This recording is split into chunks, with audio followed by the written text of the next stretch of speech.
for 21, lifting up your soul, so you're welcome, son. I spit rhymes for 21, lifting up your soul, so you're not stuck. Guess what? It's March is here. The madness you know, but no time for fear. It's Big E Astrology and Lisa Salvatore. Don't you know we got the fame and the glory? 2 earth signs, Venus in the first house. Neither one of us are quiet like a mouse. Tonight, we're gonna give you all the tools, so when March is over, you don't feel like a fool. Listen up, bring us your ear. We're going to give you the truth, and there's nothing to fear. Yes, the month is kind of wild and crazy. See, you got to be spiritually ready to just float, be. And now it's time to start the show.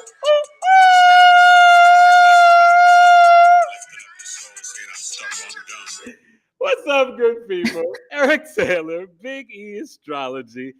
You know I got to start off with my I like that. All right. Tonight on episode 315 of my Knowledge is Love Astrology podcast, I introduce to you an amazing guest. She's an intuitive astrologer, a fellow New Yorker, and like I said in the rhymes, we both have Venus in the first house, so don't be jealous of us. I introduce to you tonight Miss Lisa Salvatore. How are you, my friend? I am good. Thank you for having me. Well, it is truly an honor and a pleasure.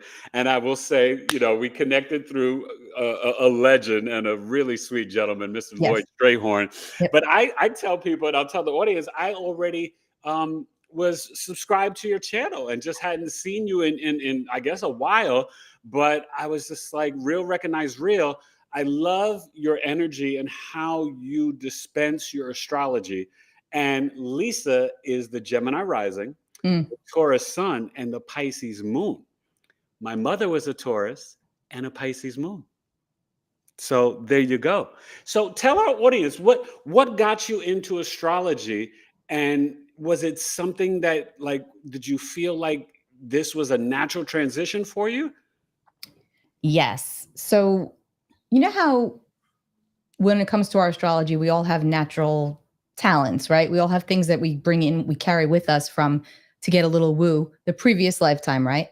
And so I know from as long as I can remember, I knew the zodiac, and there was no way I would have known it logically, but I did. I knew about all the signs and the orders and the symbols and all of that. And I knew I was always very tuned in spiritually, like you could say psychic, right? It runs in my family. Right. And I always just knew things at a very deeper, different, more connected level. And when I started to get into the teenage years, I started to mess around with tarot cards, and the readings were always very powerful. But when I would read for people, I would actually see astrology symbols behind them. Like I would be reading their astrology without a chart. So finally, when I got to be, I'd say like 25, 26, I decided it was time to take my astrology knowledge out into readings, because I was studying it from that point forward, from when I was 11. When I first found out I had a moon sign, that brought me into astrology and studying it. And then for years, I just absorbed as much as I could. And I had some mentors. And back when I first started with a mentor, it was AOL dial-up. So I had to get like permission from my mom to talk to this man out in California, Kevin, rest his soul. He passed away. And I started with him, and I would log on once a week and we'd do our little studies. And I just felt like he always would tell me that I was going to do this and that I was going to be really good at it. And I didn't believe it. But honestly, here I am, and it's my mission and my passion. And I love what I do, as I know you do as well. We love helping people. And that's what astrology is the best use of. It's just to empower and help you, you know, to understand yourself at a deeper level. That is so beautiful. So I just can't imagine. And I was going to say, like, who was 10-year-old Lisa? But you're saying at 11, you even knew your moon sign? Yeah. I found out when I realized I had a Pisces moon, I almost like fell off the chair, because I was always so sensitive to the point that I would throw up from energy. Like I would be around people and I'd feel, I would just get sick. It would happen all the time. Yeah. And I was picking up on a lot of anxiety and a lot of different things. And it was Linda Goodman's Sun Sign book. That's the book I picked up. Yes. And not to, bore you to tears, but my mom, I'm one of 6 children. So my mom she would rotate taking children food shopping with her. And it was always like a 3-hour ordeal because there were so many of us. So I believe she liked taking me the most because I always liked to go into the bookstore that was attached to the shopping center, to the supermarket. And I would just read. And the girl knew me there and she'd watch me and I'd sit in the back and Gemini rising, I would go through like a whole book, in the 2 hours. Oh And my. I remember reading about the moon sign and I said, I got to find out my moon sign. That's when I first was introduced to the ephemeris. And I realized my moon was in Pisces and it just blew my mind. And that was it. And I was hooked. Then I had to know everything I could know. That is a fantastic story. Oh my Yeah. God, I love that. Now it's funny that what you had said before and saying RIP to Kevin who kind of helped you. I just got some sad news and I just want to say it, live on the air. And I'm going to repost my podcast interview. This beautiful medical intuitive, Sherry Anshara. I don't know if anybody in the audience watched my podcast interview with her this summer. She was an NDE survivor, 3 or 4 NDEs, but she would be able to basically read your body on the cellular level and help you to heal, and would always talk about her Sherry Anshara technique. And she would teach others how to heal the collective and that how we could heal our bodies on the cellular level, that our body wants to know and it wants to remember and restore it. And so she was just a breath of fresh air. So I will be reposting that podcast interview. So you guys definitely take that. And she actually did a nice reading and a little healing with me. And just found out the news actually right before the show. So I was like, oh my gosh, just very, very upsetting. So tonight, exactly what Lisa said, astrology is about helping you. And March is one of those months that even Lisa and I, all of us, we all need help. Because March Madness is here, and it's not just college basketball, right? We're dealing with Venus retrograde, Mercury retrograde, Virgo lunar eclipse, Aries partial solar eclipse, and then right before it bounces out of here at the end of March, Neptune entering Aries. Yep. So we're going to kind of get you all into that. We'll leave you with a little special gift talking about Uranus and Gemini. But Lisa and I also decided that we want to give you the general energy also for all 12 signs. So that way everybody can get to it. We'll get to the chat and we'll get to you guys. Thank you guys for being here and coming and everything. Hello, everybody. Lisa will definitely get to the chat. But I want to start off with what has already begun, right? The Venus retrograde from March 1st to April 12th. Yep. Starting from the Aries, right, 10 degrees, going to the Pisces, 24 degrees. And you having the Pisces moon, right, you're going to have a little different insight, not just being the astrologer that you are, but being the human, right? Having the Pisces moon. In general, what are the main themes that we need to deal with? Because Venus doesn't really like being in Aries so much. Right. What would be the main theme to like lay the platter for Venus retrograde for the collective? Well, I think it's important to look at the ways in which you connect to your own inner spark, your own divine spark, right? So the ways you connect to the ways in which you connect with yourself, most importantly, and then of course with others. Because Venus retrograde, I personally feel, Eric, and I'm sure you would agree, I like retrogrades. Yes, sometimes they make things messy, but it's an invitation to pull back and kind of really reevaluate what you've done up till this point or how far you've come. And especially when it comes to relationships and also our finances, of course, because that's Venus. And how we can do things differently for more constructive outcomes. And maybe even that's about checkmating yourself if you're being kind of a jerk in a relationship, because we all have the potential. Dynamics are dynamics, and we have different dynamics with different people. So it's really about checking your own energy. And I think in Aries, Venus is Venus in Aries is very direct and aggressive. Direct, hot-headed, impulsive, abrasive sometimes. And yes, all of those traits have their place, but the shadowy end of that is that we can be too much of those things and we can not realize where we're part of our own demise when it comes to our relationships, because the opposite sign of Aries is Libra. And that's the sign of the others in our life, in our lives, the other. So it's really a big balance between, the self and how we connect with self, and then also how we do our relationships. Yeah. And I love how you said that, because I've had so many friends and clients with the Venus and Aries.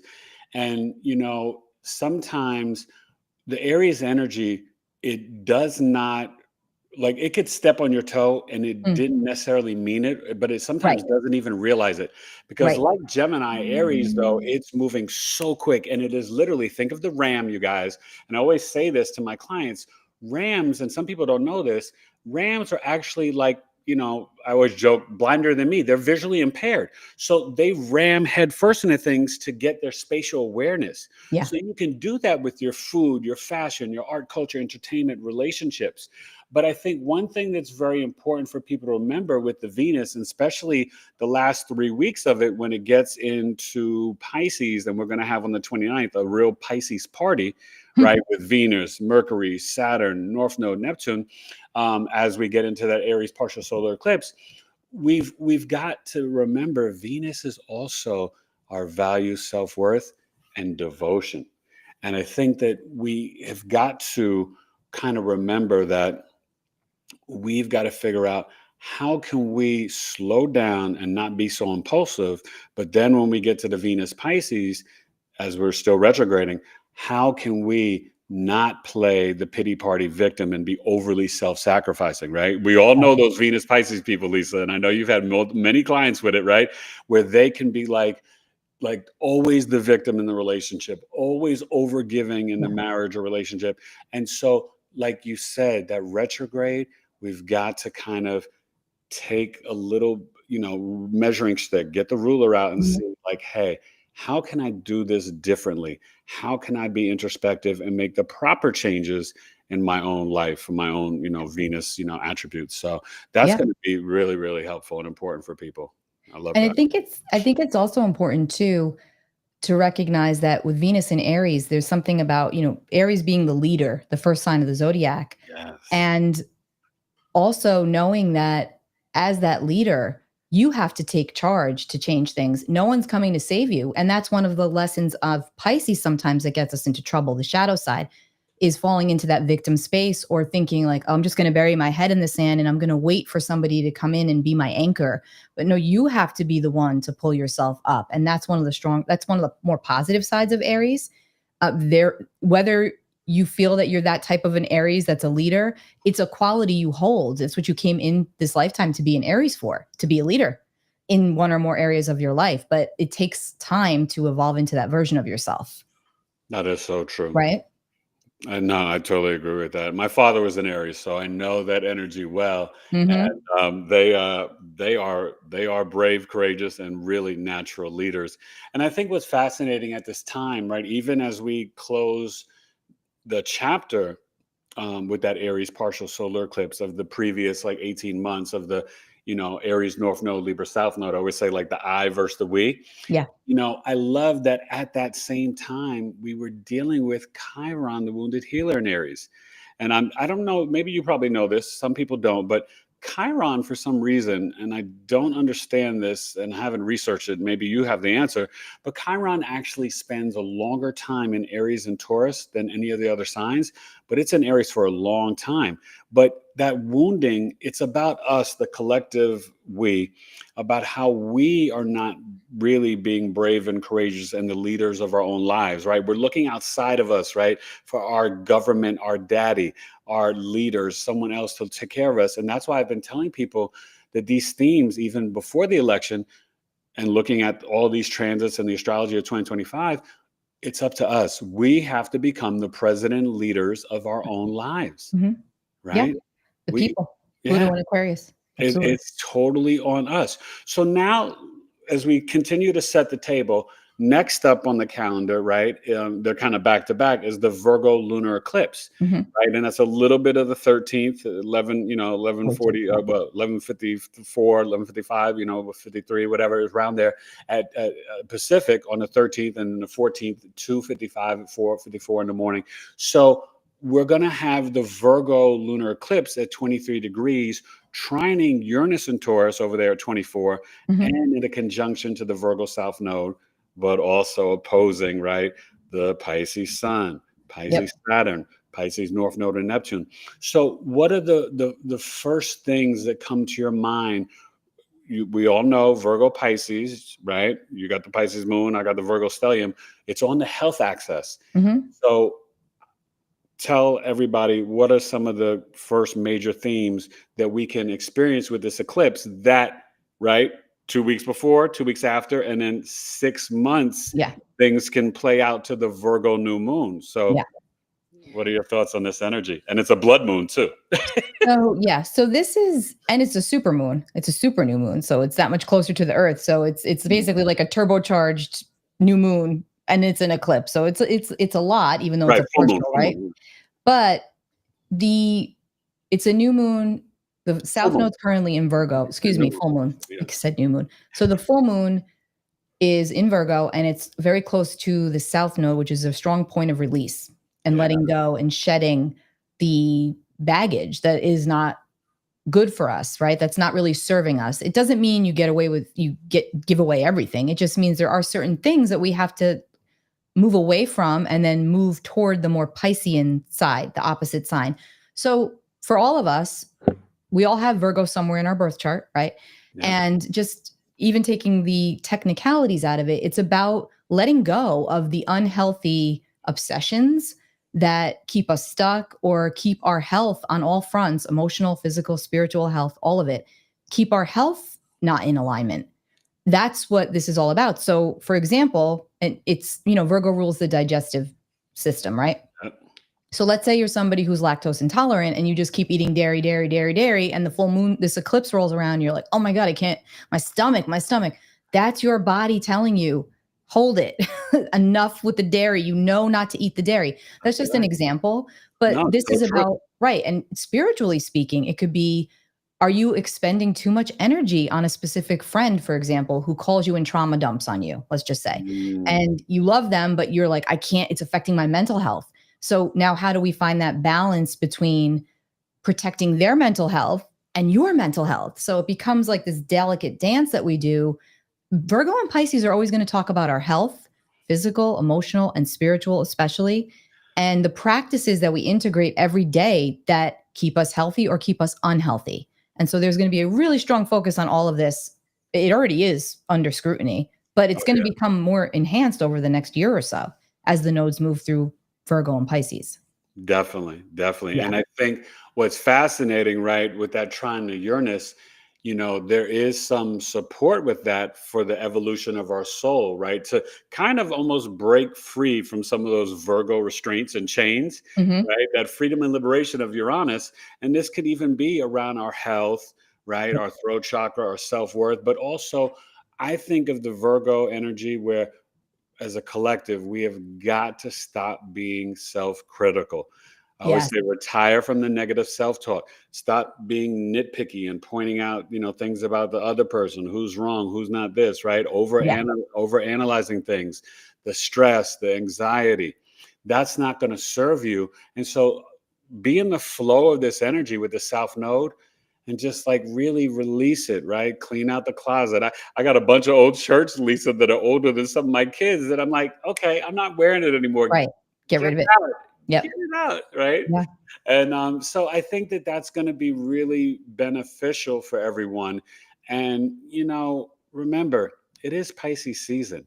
And even the opposition to Saturn, we don't want to get too melancholy. Right. These eclipses, we don't want to get, caught up in some mental or emotional depression. But I think that one thing that we've got to do is focus on our spiritual discipline. Absolutely. It's going to help us at this time, especially with March and everything. So now, before we continue on and get to the Mercury retrograde, right? And you guys are going to get to all the 12 signs when we talk about all these energies. Let's go to the chat, Lisa, see who's here. We can say hello and you can read some of the names and see who's rocking with us tonight. We got 6 planets, stellium and Virgo. Woo. Who's that? That is Kim Kayla. Yeah. Hi, Kim.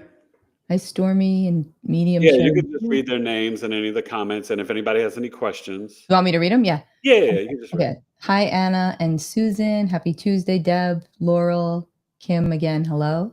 Hey, you guys. Everybody welcome. Make sure you guys are hitting the like button and you can ask questions to us and stuff like that about this energy or all these energies from March. Yeah. Hi, Julie. Blessings back to you, Temptress. Dan, hello. Sherry says that she lives retrograde. She has good luck and feels more connected. Must be a Gemini thing. Yeah. You know, I've got a bunch of planets retrograde, so retrogrades usually don't bother me. Okay. I think because I have Gemini rising too, I find Mercury retrogrades to be, they're either like, I either just breeze through them or they're just super disruptive, but it's almost like I don't mind it. It's just, it is what it is. Right. Okay. Only time it pisses me off is when it does affect the technology. Oh yeah. Well, that's a given. That's an always kind of thing here. Anna says Pisces sun with Aries rising. Ooh, she's got to be feeling it. You got to be feeling it, Anna, I'm sure. Oh, that's going to be very fascinating for her. Pisces, Julie's a Pisces sun, Cancer moon, Aquarius rising. Have you done by yourself, Lisa? I'm not sure what that means, Lori. I'm sorry you're sad. You need to clean out the clutter. Yes. I've been doing that too. Hello, Tamara. Pisces sun, Taurus moon, Aries rising.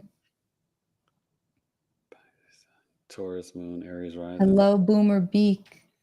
Hi, welcome to all the new people. Yeah, please, you guys, hit the like button and also subscribe. And thank you for everybody new coming.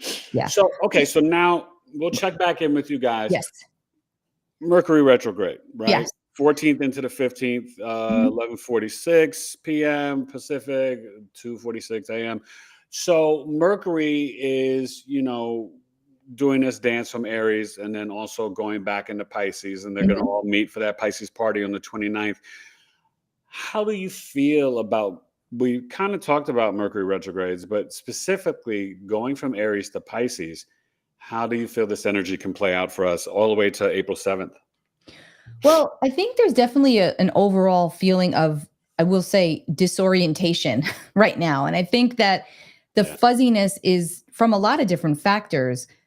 Neptune being at the edge of Pisces. Yeah, the biggest 29th one. degree. It can feel very disorientating. And I know that a lot of people are very exhausted lately. Like you just feel you could sleep 12 hours and you're waking up and you're still exhausted. Just know that's the energy. Of course, always get yourself checked out. But, a lot of it's the energies right now. But the Venus energy going from Aries to Pisces, again, Venus is that fiery jolt, moves back into Pisces, and it just could bring with it. Well, let's say Venus is exalted and Venus likes to be in Pisces. So we have that to our advantage. But when Venus backs into Pisces, Venus will now be connected again to the North Node in Pisces, Neptune, and Saturn. Yeah. So there's also a good side to this because it's allowing us to really dream about what we want for the future for ourselves and to actually do things to concretize what we would like to see happen, in our relationships with our money, etc. So I actually think that shift back into Pisces could be beneficial, but at the same time, it could be more emotional. Does that make sense? Do you think the Mercury retrograde in Aries until it goes into Pisces? I'm sorry. I thought you said Venus. No. It's okay. Mercury. So, but do you think it's also like sometimes, Mercury Aries, it's like, it could be the motivational speaker sometimes, but it could be a lot of foot and mouth, right? Yeah. And so I was going to ask you, do you think that could be kind of a tough situation, especially because they're kind of dancing together, Venus and Mercury, once we get to that, this week, both retrograde and both kind of slowly moving together into Pisces. Yes. This Mercury retrograde is going to be messy because first of all, it starts in Aries where it doesn't really like to be. And then it backs into Pisces where it really doesn't like to be. And we're not happy at either side, right? No. And communication can just feel I always say with Mercury and Pisces, if you've watched Charlie Brown, it's like when the teacher's talking, it's like you hear her, but you don't know what she's saying. And everybody has a different perception of what she's saying. But none of it's true. Explain to my wife. That's kind of like what this energy is. And it's interesting too, because I was just looking at the solar eclipse that's coming up at the end of the month. Oh, yeah. And around the solar eclipse, Mercury is going to go back to that 0 degrees of Aries right at the time, right at the heels of that eclipse. So I'm wondering what we're going to be hearing about, globally speaking, at that time that will indicate some form of a new beginning, because we're right there at that Aries final solar eclipse of the Aries Libra cycle. Yeah. So I think it's going to be really interesting to see what transpires. And I don't know about you, Eric, but I've been trying to take the attitude of like excitement. I know that things are crazy and chaotic and, but I always tell myself this, we all signed up to be here right now. And we're literally rewriting history as we speak. It is exciting. Right. Whether we like it or not, so we have to be in this. We have to be here. We have to be in this and in this experiment. Exactly. That's a good way of looking at it. Not an experience, an experiment, because that's really more about what it is. No, yeah. I love how you said that because, I've got Jupiter on the ascendant, so I'm always going to be pretty optimistic. Right. And I think but that's where we have to be because, listen, if we're of a certain age, right? We've survived HIV/AIDS. We survived 9/11. We survived the Gulf War. We survived COVID. Our souls are here for a purpose, you guys. And we are all here, most of us watching, Lisa and I, we're all got this starseed energy. We're literally laying down and pouring the cement of the age of Aquarius, right? We're just like pinky toe in the water. And so that is awesome.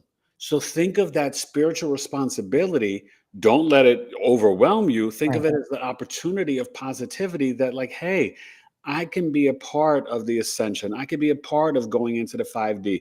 I could be a part of creating this new America, this new world, this new reality. And I think that's a beautiful way and perspective to deal with it and to integrate these energies so that, it can be like, a poopy show out there. It's a mess. DC's a mess. The world stage is a mess. But guess what? It doesn't have to be your personal mess. Okay. It really doesn't, so we should feel empowered at this time. We really should. Agreed.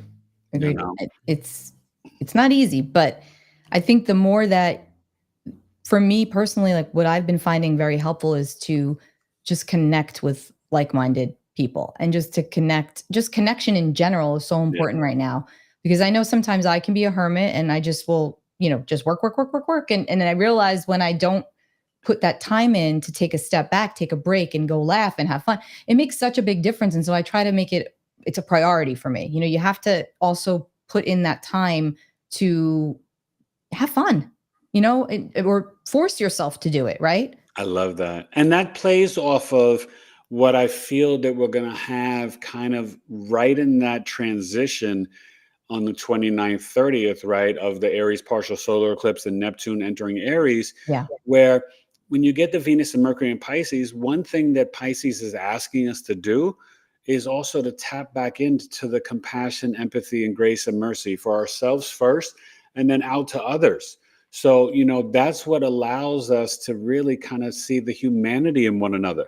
Yeah. Because go ahead. No, I'm sorry. I was just going to say Pisces, and I've got the Pisces moon and a lot of 12th house stuff. So I'm very Pisces. So for me, it's like, I love the fact that it's not about being like having your head in the sand or just being a spiritual bypasser where everything's love and light and granola and rainbows and fairy tale. It's not. And there's people in here that I know I've worked with that would tell you, I say it straight, I'm a Taurus. So I say it straight, but I always say it with love.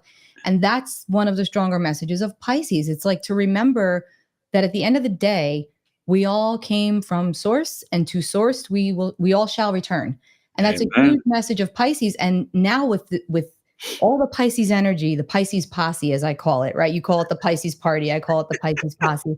And then with Neptune moving into Aries, it's like, I just feel like humanity is going through this major spiritual awakening, and it's fascinating to see. And it's interesting because I watched somebody in the spiritual community, and they were kind of like belittling people that were asking questions about spiritual awakenings and the spiritual journey. And everyone is on a different timetable. We are all spiritual beings. Nobody's any better than anybody else, but we just there's no hierarchy. I don't like when people get like that. You're right. It's, exactly. You and I, let's say we've awakened years ago, but that same person in Earth school, if we feel we're in 11th or 12th grade, they could be in pre-K or kindergarten, but they may awaken on this Virgo lunar eclipse. Right. And then all of a sudden they get like all the clairs and this and that. And then they're like, boom, boom, boom. And all of a sudden they're hanging out in Uranus or Jupiter, and they could be like on a graduate level. So there's no snobbery. Right. There should be no judgment. That's why we left some of us said, that's why we left organized religion. That's why we left this. So you shouldn't be in the spiritual realm or even in astrology. I tell my clients all the time the same thing, right? There's no judgment. And Right. know that your soul chose this. So there's nothing to fear, faith over fear. But I like what you're saying about that. And I'm sure for you as a Pisces moon, I'm not super Pisces, but I do have the North Node there. So for me, I'm finding I'm becoming more Piscean every day of my life. Yeah. And I like it. It's refreshing. Being very heavy mental, Virgo, Pluto, Lilith, Mercury, Mars, Sun. Like I'm like walking towards the Pisces energy, and then I have a Pisces wife. It is refreshing because one thing that I love, and I'll say this to you, and my mom had it with the Pisces moon. There's this level of a little pixie dust or stardust Yeah. or magic that you got Definitely. that Pisces have, that it's so endearing and so sweet. It is like the grandma and the grandpa of the zodiac, but there's also this pure unconditional love, compassion, and empathy. I could go on 95th Street. I lived in Manhattan, right? And we would go from from the middle of the block where we lived just to the corner trying to go to the supermarket when I was 10, 11, 12 with my mom. That could take like 30 minutes. She had to pet all the dogs, say hello to all the neighbors. Yeah. Young boys, when you're Yeah. going to the grocery store with your mom, I'm like, oh my God, like, Ma, please, like, whatever. But looking back on it, because I had no clue that my mom was a Pisces moon and Pisces rising, right? She was a Taurus, but she had the moon in Pisces and the rising. But that's the magic of Pisces. Yeah. You guys will take the time to see everyone, to see every human, Yeah. to connect, even if it's for that brief moment. And I do it in my own way as a Virgo, but I marvel and I see the magic of it as a Pisces. And people loved my mother to death for that. You know what I mean? So I want us to tap into all that energy now, Yeah. and to know that Pisces posse and Pisces party, Mhm. it's going to also be part of preparing us for the next 20 years, for this ascension, for our survival through all this mess, March and beyond. Yeah. So really dream a new dream, and just keep the faith, because we're going to be okay. Oh, yeah. And it's interesting too, because Pisces is the 12th and final sign of the zodiac, right? So it's a wise, aged energy. Oh, yeah. And sometimes that's a wisdom that can't be, it's not readily accessible to everybody or visible, let's just say, because Yeah. a lot of the Pisces energy operates on the invisible. It's Yes.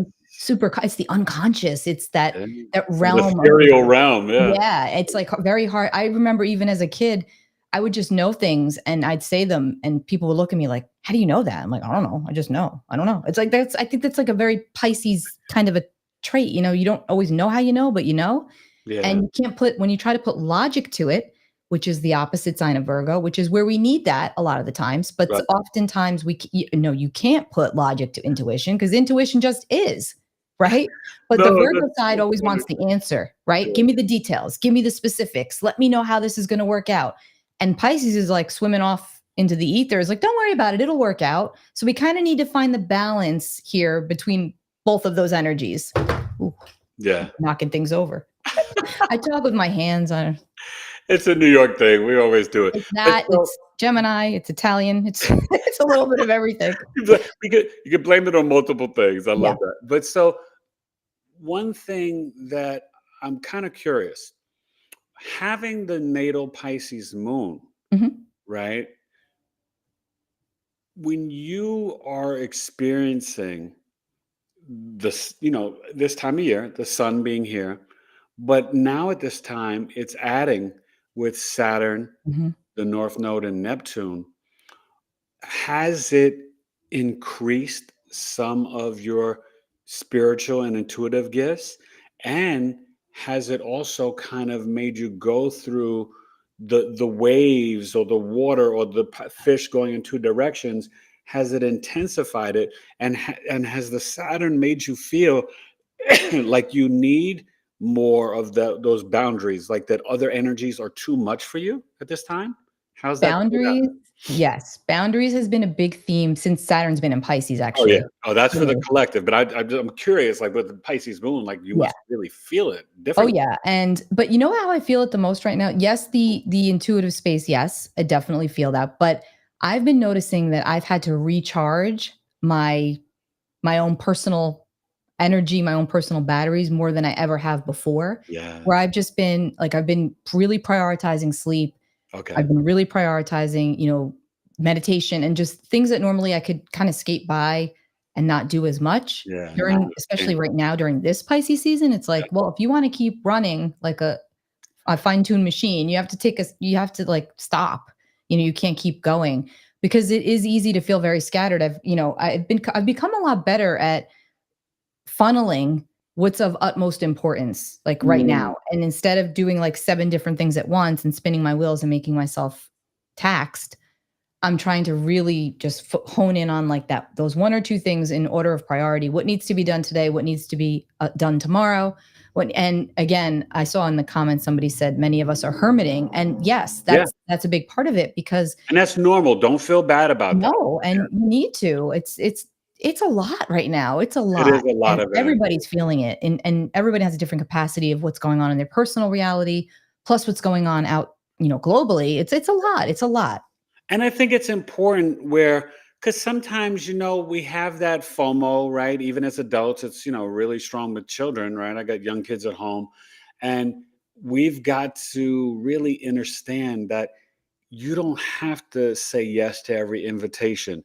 You don't have Right. to feel obligated to engage and do every different experience or event.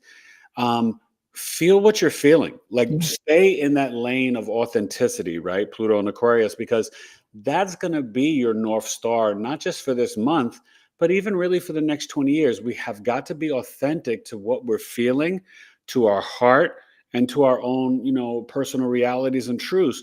If you overextend yourself, it can really backfire at Yeah. this month more than maybe any other time, because these energies, they're not a joke and it's not a game. And so, yeah, you may have a friend that's like surfing and jump roping right now and having a party and not a hard time with it. But guess what? You may not know their chart.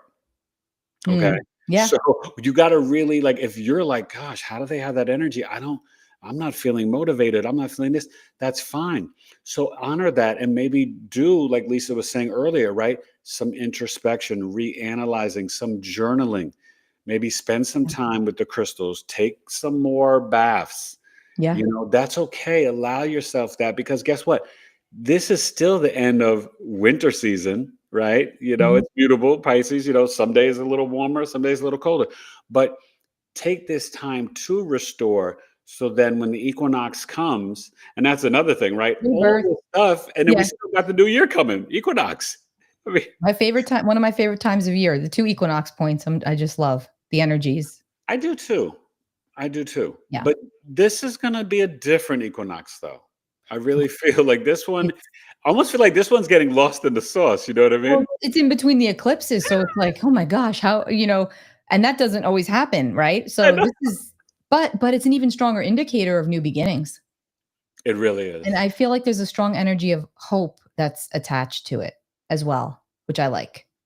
I do. Um, Let's go but back to the chat for a little bit, and then yeah, sure. and then we're going to get into the Aries partial solar eclipse, and then the Mhm. Neptune Aries, and then we can break down each Yep. 12, all 12 signs. Okay. So, yeah, hold on. No retrogrades, but Mercury retrograde doesn't bother you. Pisces Sun, Scorpio rising. Yeah, you would be feeling that Saturn, absolutely. Ooh, Ooh, Pisces. Virgo rising at 23 degrees, so that eclipse is gonna Oh, be right right there. on your ascendant, Anne-Marie. Okay. Okay. Well, you know what? She's got a really, that I am energy, right? What's being illuminated with herself. Yep. And being a Virgo rising, I already know, Anne Marie, you do not have to be perfect, my friend. Just Yeah. relax, chill out. You know what I mean? Don't overanalyze the details, Give yourself a and, break. and give yourself a break. I have a Virgo rising in my house. They are tough on themselves. You guys are so talented, so smart, and so gifted, but you got to slow down. And Yes. take this time to give yourself permission to just, hey, I'm gonna chill out for a couple days. I may not do anything this weekend. That's okay. And don't be everybody's hero, Yes, right? Like allow yourself a little bit of time to just take care of yourself and not always be the healer for everybody else in your relationships. that's So, important. I yeah. love that. Yeah. Boomer Beak's got an 8 degrees Aries moon. So the solar eclipse is at 9 at the end of the month. So that's close to your moon. Yeah. So Yeah. new emotional beginnings. Um, does it mean anything specific for someone with the North Node in Pisces? Yes, actually, Temptress and Eric has the same thing. Yeah. You're in your nodal, what we call the nodal return years. So basically, as these eclipses bounce back and forth between Virgo and Pisces, think of it like an acceleration of your personal destiny. Yeah. I always say with the nodal return, it's fate and free will. So you'll have a lot Yeah. of fated things happening, people coming in, people, going out, and it can happen quite quickly, but it's really up to you most of the time to get on the wheel or get off. Yeah. So you'll have opportunities coming in, but it will require you to take leaps of faith. And that's a big word for Pisces, is have that faith, and move forward. And with the Pisces North Node, I'm finding I actually am feeling better when I do more of the spiritual practice and discipline. Yeah. As I increase my meditation, as I increase my grounding and earthing in nature, connecting to my crystals, Mhm. talking to the trees, and I'm a hip hop kid from New York, and I'm man enough to say, yes, I hug trees. You know what I mean? Back in the Yep. days, I would have been like, yeah, that's weird and corny. And now I'm proud to say, at 54, yeah, I'll hug a tree in a minute, right? And so Pisces North Node, embrace the intuition, embrace the spirituality, the creativity, imagination, and really kind of take some time to dream a little bit. It's okay. Yeah, You know, definitely. it's really going to be actually to your benefit when you embrace it and do it. Okay. Yep. So So, go ahead. well, no, I was going to say, so we can kind of touch on everything, and we'll probably answer everybody's questions when we break down for all 12 signs. Mhm. This March 29th, right? Everything will be in Pisces. We have the Aries partial solar eclipse, and that's going to be on the 29th at 9 degrees, like you said. What are you feeling? Because as that's happening, right, just very few hours later on the 30th, Neptune went to Mhm. Aries. So what is this closing up the chapter of the I versus we, Aries North Node, Libra South Node, and then really walking us into a whole new reality? Because Yeah. Neptune has been in Pisces since what, 2011. 2011? Yeah, 2011. Yeah. I mean, so Yeah. what It's does big. this eclipse energy It's big. mean for So you think? I think when we're really going to get a big debut, let's just say, is more towards when Saturn and Neptune are Yeah. in February 2026. 2026, when they both go in Right. there together permanently. Yes. Yes. But we're going to This is get the year of sneak glimmers. previews. This is coming Right. We're attraction. getting sneak previews this year because, see, the reason why you'll hear all of the astrologers saying that 2025 is such a big year, it Yeah. is a benchmark year because the outer planets are switching signs Yes. and they spend such a long amount of time in each sign. So, like Neptune's been in Pisces since 2011, for Yeah. example. It's moving into Aries on March 30th, but then it's going to, because of its retrograde, it will go back into Pisces in October. Yeah. And it will not officially be in Aries until next year, until January, right? Of I think 2026? it's early, that first couple days of February. Yeah. First February. Yeah. So we'll And they get a come in glimmer. together. They're dancing in together, and they'll have the exact conjunction in February 2026. Right. And a lot of people get nervous because, see, Neptune, for frame of reference, Neptune was in Aries in 1861. Okay. Yeah. So if you know your history, Yep. 1861 Civil War, Yep. that does not mean that it's going to repeat the same terrain. Right. People say It's just a history. lot of similar energies, right? Pluto, Correct. Aquarius, Uranus, Gemini. These Yeah. are a lot of But war we have the markers. ability to do it differently now. And I feel like that's what's happening. So it could be, for example, because I saw this question in the chat and it was a good question. Somebody was asking if, hold on, I'm going to go back to it. They were asking about collective. Will this new reality require a collective effort to get us further into spirituality? Yes. And that's what's happening though. I know there's so many people who I've heard say things that 5-10 years ago would have never have come out of their mouths. Exactly. And I'm just like sitting there silently, like inside, like, yeah, they're getting it. They're seeing it. They're seeing it differently now. And that's happening all across the board. So All over the world too. absolutely. And people are coming together in a stronger way. And this is a big piece of the Neptune leaving Pisces, by the way. The rose-colored glasses coming off. Yes. And now in Aries, Aries is the leader. So We're going are to we see now our own clearly leader? now how we've Living. been deceived, how we've Yeah. lied to ourselves, By been lied to. corporations, yeah. And personally speaking, you could have that happening in your reality. Like, for example, just astrology talk for a second. When somebody's under a heavy Neptune transit, I had a client. She was married to a raging alcoholic, and he hid it from her for like a decade, and she knew it, but she didn't want to really know it. Yeah. I'm telling you, Neptune moved off of her son, her son's son. She was like, damn, oh my gosh, I'm divorcing him. It was like she had to come out of that haze of Neptune and realize, And look, this that's is going literally on how under my strong nose, and I have Neptune to is. change my life. And so Yeah. there's a lot of that energy, Yeah. So And it's funny that you're saying that, because America's chart, you guys, is a Sagittarius rising. That Neptune has been in the 4th house of our homes and emotional mind, the tell-I vision. Yep. We've been more deceived with the predictive programming and all the brainwashing through the television and the media since 2011. That's increased tenfold, probably 20-fold. And so And when that leaves, we're going to be like, oh, that's what's been going. You're going to be like, well, just wait. yeah. Well, and the rose-colored glasses coming off in regards to people that are idolized, and now all of a sudden it's like, whoa, wait a minute. Yeah. I didn't know that was going on, or I didn't know that was happening, and again, it's about like sorting the wheat from the chaff. Like, are we right? Am I right? Are they right? Is this true? Is that true? There's a lot of a lot of revelation. That's why I kept saying, like, for 2025, the key word is discernment. You have to, and that's again, Pisces North Node. Tap into how things feel for you. Get more comfortable doing that.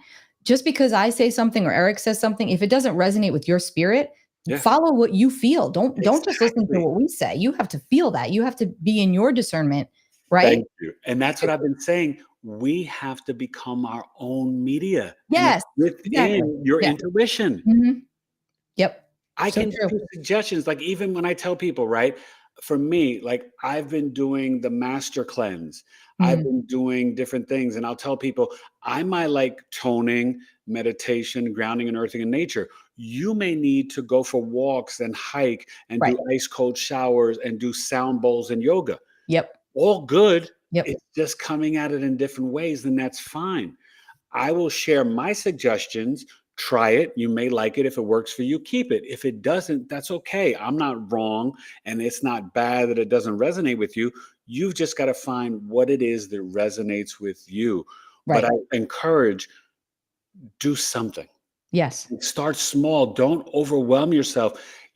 We've got a million platforms. You can literally get on YouTube and find a 5-minute guided meditation. On these phones, there's apps everywhere with little meditations to help you. Start small and then build up your spiritual muscles, right? Today's Tuesday, the day of the planet Mars. We can work out our bodies, but are we working out our spiritual discipline? That's going to be big and very helpful for you guys. So just, tune into that. So let me ask you this, though. With Neptune and Aries, even though, it's for a few months, and then just so you guys know, Saturn will join in May. There's a lot going on this year, right? Jupiter goes into Cancer June 9th, and we're going to get into it in a little bit, the Uranus Gemini. We'll save that in the outro, the end of the show. But do you feel with Neptune in the Aries also that we are going to dissolve the aspect of relying on leadership from others outside of us? I do. Yeah. That's what I said that before. It's going to be more about being your own leader, and the people coming together and realizing, hey, we can do this. Yeah. We have the power to do this. Yeah. And I think there's going to be a lot of like the rose-colored glasses coming off and seeing things from a completely different perspective. That's necessary through these times. It's really exciting because I think that awakening is going to come to political movements. It's going to come to economic empowerment. Right. It's going to come to us saying, wait a minute, we don't need to rely on the system or this and that or the television or whatever. Right. we've got to come together, define our tribes, Yeah. define our community, and just handle it ourselves and get it done. And I think that's why at this time, you guys, Chiron has been in Aries. We've got to heal for once and for all this wounding. Because remember, Yeah. we're born into a world that green is go and red is stop. None of you here tonight, none of us have selected that for our reality. That's just been accepted, right? For generation after generation. What if really you wanted purple to be go and yellow or orange to be stop? Right. I'm just Yeah. simplifying it, but No, yeah. it's real. Like, Mhm. we didn't choose that, did we? No. Right. So this is where you're gonna see new decisions, new realities, and new choices come to the forefront and come to play in everyone's lives. Yeah. It's gonna be heavy. But also be willing to expect the unexpected. You cannot be fixed and stubborn and arrogant at this time. That will not serve you. Well, yeah, and one of the stronger lessons of Pisces too, the North Node there is again acceptance. It's about acceptance. If like um, Pisces energy can sometimes be like a bleeding heart. You know what I mean? It's like I just sure I'll take that on. I'll help you. I'll do this, and that's we don't want to be too much of that, but we want to remember that lesson of humility Yeah. and of being of service to others when they need us. Like I always say, the candle analogy, right? There's going to be times in life where your candle goes out and you need somebody else to come and light that candle for you. And you Mm. always want to remember when you needed that and somebody did that for you, you want to be that person that does that for somebody else, right?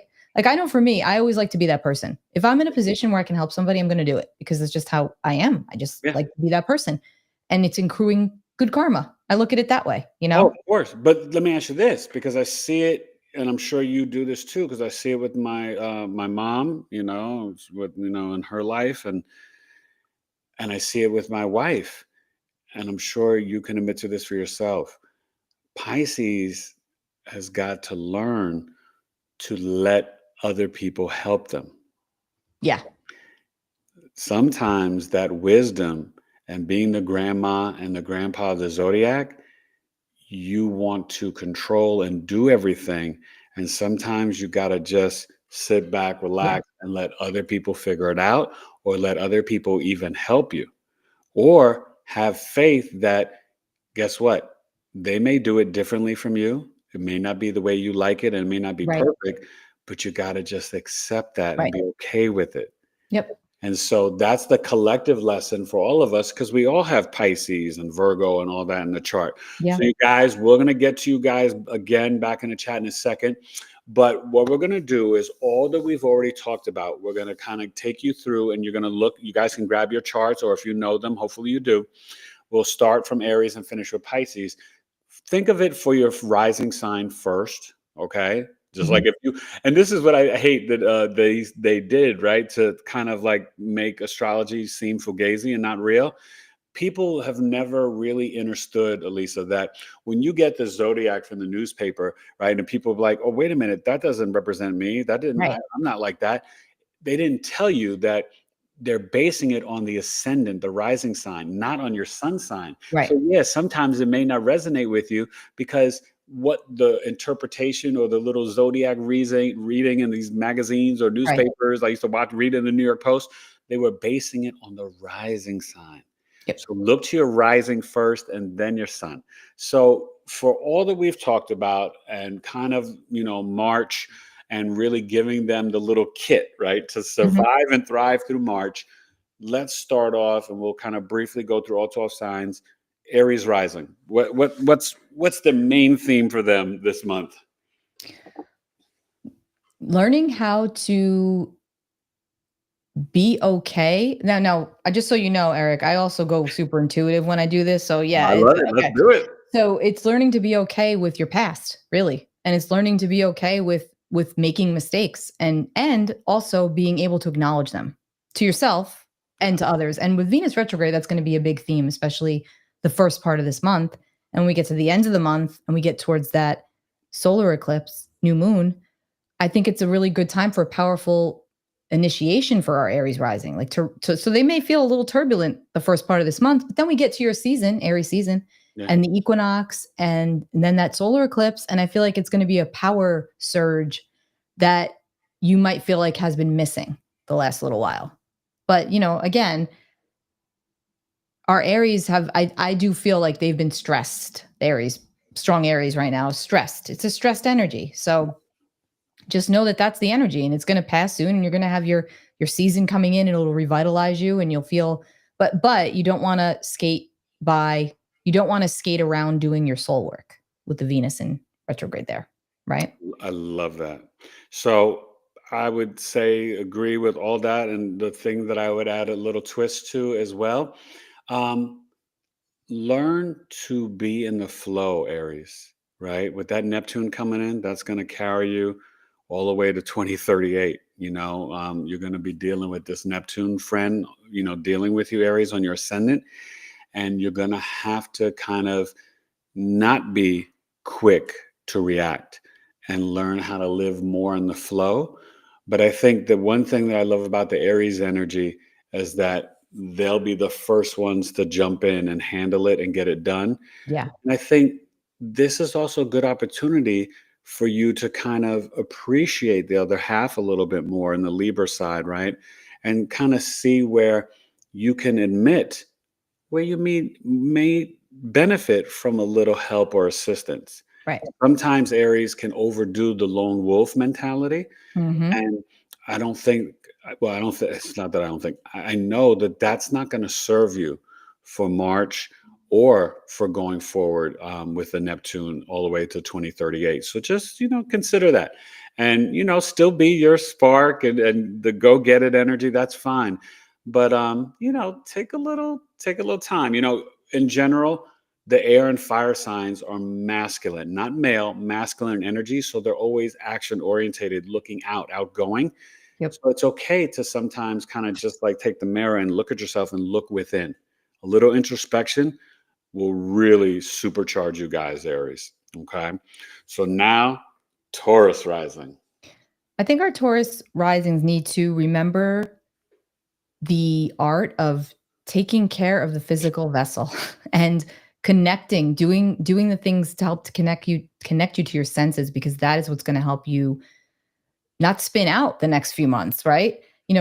We've had a lot of Uranus has been in Taurus for years now. It's been like really grinding and instigating change. And Taurus is a sign that doesn't really love change. Even when it's constructive change, it's like you get used to the routines and you get settled, and then here comes the disruption. And 9 times out of 10, it's a good disruption, but it's still a disruption. Yeah. And so your system is sensitive. And Taurus is the sign that's very connected to the physical body. So you want to make sure that you're getting outside, you're breathing in the fresh air, you're, smelling the salt, so to speak, taking salt baths, eating that dark chocolate and not being your own worst enemy about it, enjoying yourself, enjoying the pleasantries in life that make you feel good. I think that's going to be very important to go to those spaces, especially for the month of March and April for Taurus, speak of Taurus rising especially. Meditation is your friend. And I always say, you don't have to sit in hours of meditation. For me, I do my best meditations outside in nature, just walking, clearing it. For me, being outside, smelling in the fresh air, drinking in the sounds of the birds and everything else, that to me is meditation. So I think that's a very important Taurus piece of advice here for the Taurus rising. I love that. Taurus, I live with one. My beautiful wife is a Taurus rising. And I will say, congratulations, Taurus rising, because anybody that goes through Uranus on their ascendant for 7 years, you deserve a sticker and a trophy and a gold star. And I'm sure you guys have changed quite a bit. But, that's getting ready to wrap up. We're going to Gemini 7/7 this, summer, but then permanently April of 2026. But also, you're going to deal with a lot in March, in the subconscious, unconscious mind, and then around, the internet and with your groups and organizations and your social network. So one thing that I really want you guys to do, just like Lisa said, is get outside in the fresh air, but also Taurus risings, This is not the time to be stubborn and fixed. This is the time Yeah, to okay. get ready for the change, and then also to embrace it because it may take you to new heights of your own perception and your own physical reality and your own spiritual reality. And so you're going to find that your dream life is going to be lit, okay?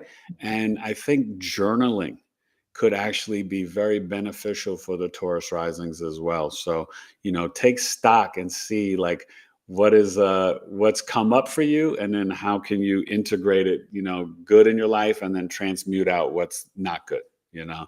Mhm. I think that'll be really helpful for the Taurus. So now, dun, dun, dun, you, the Gemini risings. So I feel like Gemini rising, it's like a mixed bag because there's a lot of stress because of the mutability going on right now Oh yeah. and the feeling of being pulled in several directions, which is normal for Gemini energy in general. I always say that's like the mastermind of 16 different things going on at one time, and you can make people around you crazy. But this is a really powerful time to, and Eric, we discussed this earlier. I was saying that I think I said it on the show that I was Yeah. doing this for myself, where I'm learning to streamline, like what is of utmost importance right now, and Right. what do I need to prioritize? And I feel like for the Gemini risings, you must prioritize your physical health, your nervous system, especially with this Virgo eclipse coming up. You're going to feel very buzzy, very activated. You may already be feeling it. Yeah. But that's not just going to be now, that's going to be over the coming weeks as well. Yeah. There's a lot of shifts taking place. So you definitely want to be taking that time to really tune in to self and see what's of utmost importance. And whatever can be done away with for now, push it to the side. Remember, Mercury's going retrograde very soon. That's your ruling planet. So it's an invitation for you to take a step back and really reevaluate. So I feel like that's going to be very powerful for the Gemini risings for the next month. I love that. Gemini risings. I got 4 sons, so I got one of those with that as well, my oldest. And you guys are so smart. One thing I want you to really tap into is that this is an opportunity also to make real changes in your, career, for your public image, your legacy. Yep. Be willing to, you're not happy at your current job.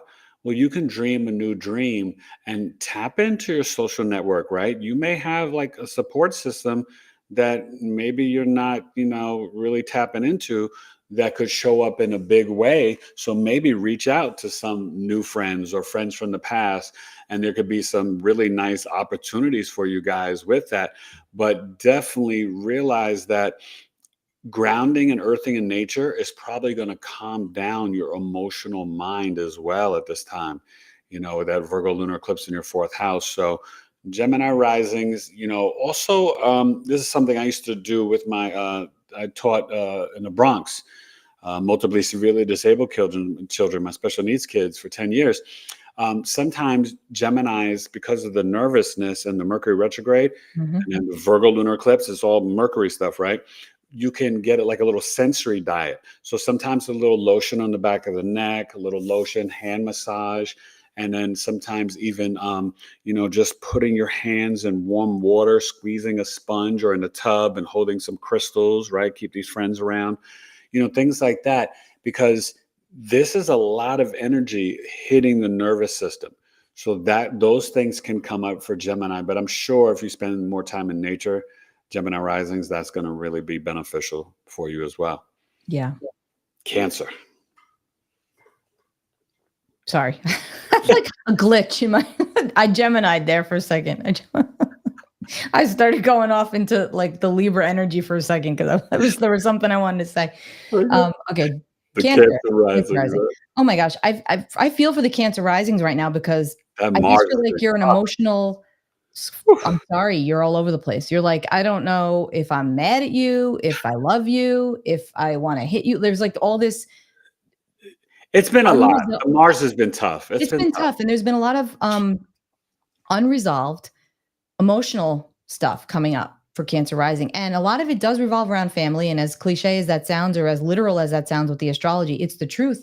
And especially now as we're getting into Aries season and Aries solar eclipse, there's more and more reminders for you that what you resist persists, and that emotionally you might still have some work to do, and you're probably so tired, and I get that, but this is a really good month for you if you've been thinking about some form of alternative therapy, talking to a new form of, going into some new form of counseling, whether it's a spiritual counselor or a regular, it doesn't matter. But there's something here about that being very powerful for you, and admitting like, okay, I can be taken care of now. I feel like, Eric, correct me if I'm wrong. I find like a lot of times with Cancer rising, obviously, if you're Cancer rising, you have Capricorn descending. It's your opposite. We tend to gravitate towards parental dynamics with others, where we're either the one they're doing all the cleanup, or we're attracting people that want to control us. So it's a dance. And so I think for a lot of the Cancer rising, there's going to be reverberations of relationship dynamics that I would encourage you to really think more deeply about it, instead of getting upset, and ask yourself those questions. Like, am I reliving or trying to recreate some form of a parental dynamic in this relationship? Yeah. I think that's important. So I feel like a lot of this is going to focus. I'm going to say womp womp, Cancer rising. I don't think you're going to have the most fun, but listen, it's all for growth, right? I love that. And that's an interesting polarity and dynamic that you explained there, because literally having that Capricorn in the descendant, you can be looking for, right? The lady could be looking for like that daddy figure, right, in a relationship, or the fella could be looking for that mommy figure. Right. And And even if the relationship was positive, that doesn't matter. It's yeah, still something. Yeah. So it doesn't have to no, be a I negative thing. totally agree with that. I think for Cancers, one, try to increase your exercise to burn off this Mars on the ascendant. A good workout Tuesday, Thursday, Saturday, the most optimal days. You want to add two more, do the Wednesday and Sunday. Monday and Friday should never work out. It's the moon day and the Yeah. Venus day. Okay. Just leave Monday and Fridays alone for exercise. Meditate. Yeah, meditate and just chill. Friday, get you some dark chocolate, relax. But Cancer risings, maybe it's time for you to work on a book, right? Mm. Do some writing, journaling, and if you can, take a little spring break trip, plan a little summer vacation, like, get away. Because I think that, all this energy, remember, you got help coming up. Mars's mess is going to be cleaned up coming up in June 9th, when Jupiter comes on your I was just ascendant going to say, look for a forward year. to that Jupiter transit. You're going to be doing You're okay, getting some Cancer. So fun. trust me, all the stuff you've been dealing with, you can be like, thank you, Jupiter. It's going to be Yeah. so nice for you. So Yep. help is on the way. That's the message for Cancer. Help is Yes. really on the way. Yes. But writing, journaling, and exercise, that's going to be really beneficial. Now, our Leo friends.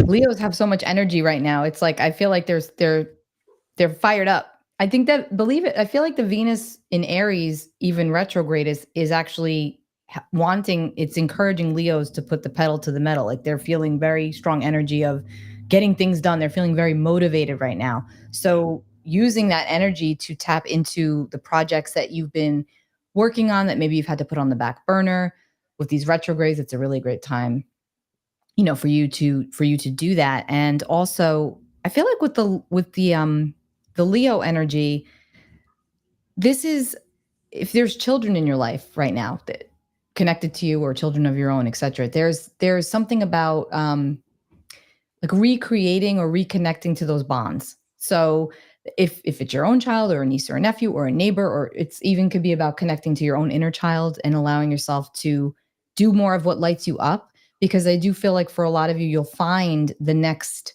like if you're sitting there saying, gee, I feel stuck. I don't know what to do with myself. What's next?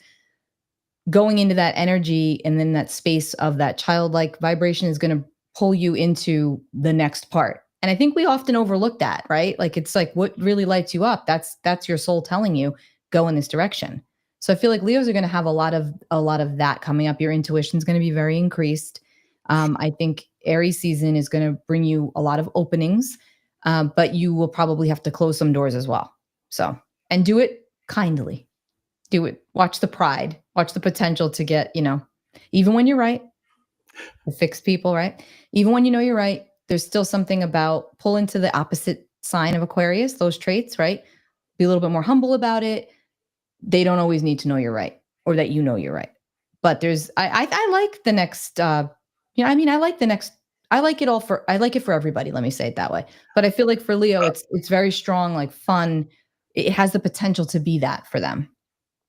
I love that. Yeah. Leo, I mean, listen, you're dealing with that Pluto in your seventh house for the next 20 years. But, for March Madness with all the stuff in your eighth and ninth, one thing I would say is, think about, what you may need to transmute out of your lives.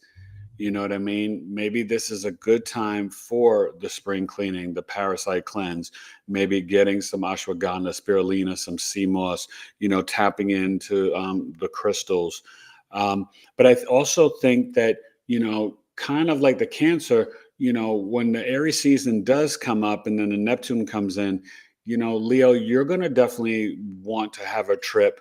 But I think this is like some people continuing education, maybe going back after that to get that master's or finish your college degree or GED or PhD. If that's been something that's playing on your mind, go for it. Don't hesitate. Like this, you'll have that support. And you're going to find that, you're going to, this summer, your dream life is going to be like really lit up too for the next year, especially when Jupiter enters that 12th house. So you're going to become, between that and your eighth house, you guys are going to become some serious gurus, Leo rising. So walk into that energy and be playful with it.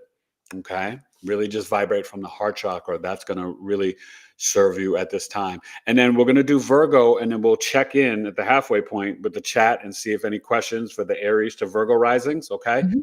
So Virgo. Well, Virgo, you've got a big, we've got the lunar eclipse in your sign, the south node in your sign. So you're probably feeling a mixture of emotion.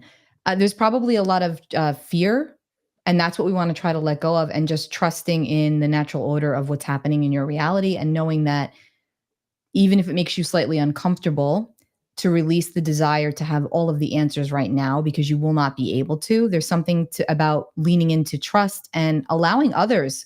I think I said that to somebody before in the chat, allowing others to step in and help you and to let them be of service to you so that you're not always the one in the service space.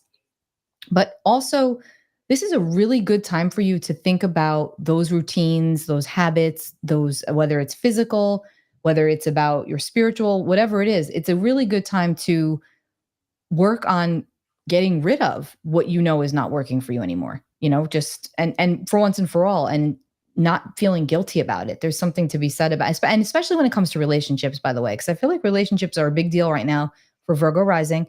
Yeah. And if you feel that you have to control the other person or the other, or let me say the dynamics to have things go the way you want them to, you're not in the most authentic space with that relationship. So allow that to be a marker for you. If you don't feel safe enough to just kind of let go and trust the natural flow of the situation, then maybe it's not the right situation for you.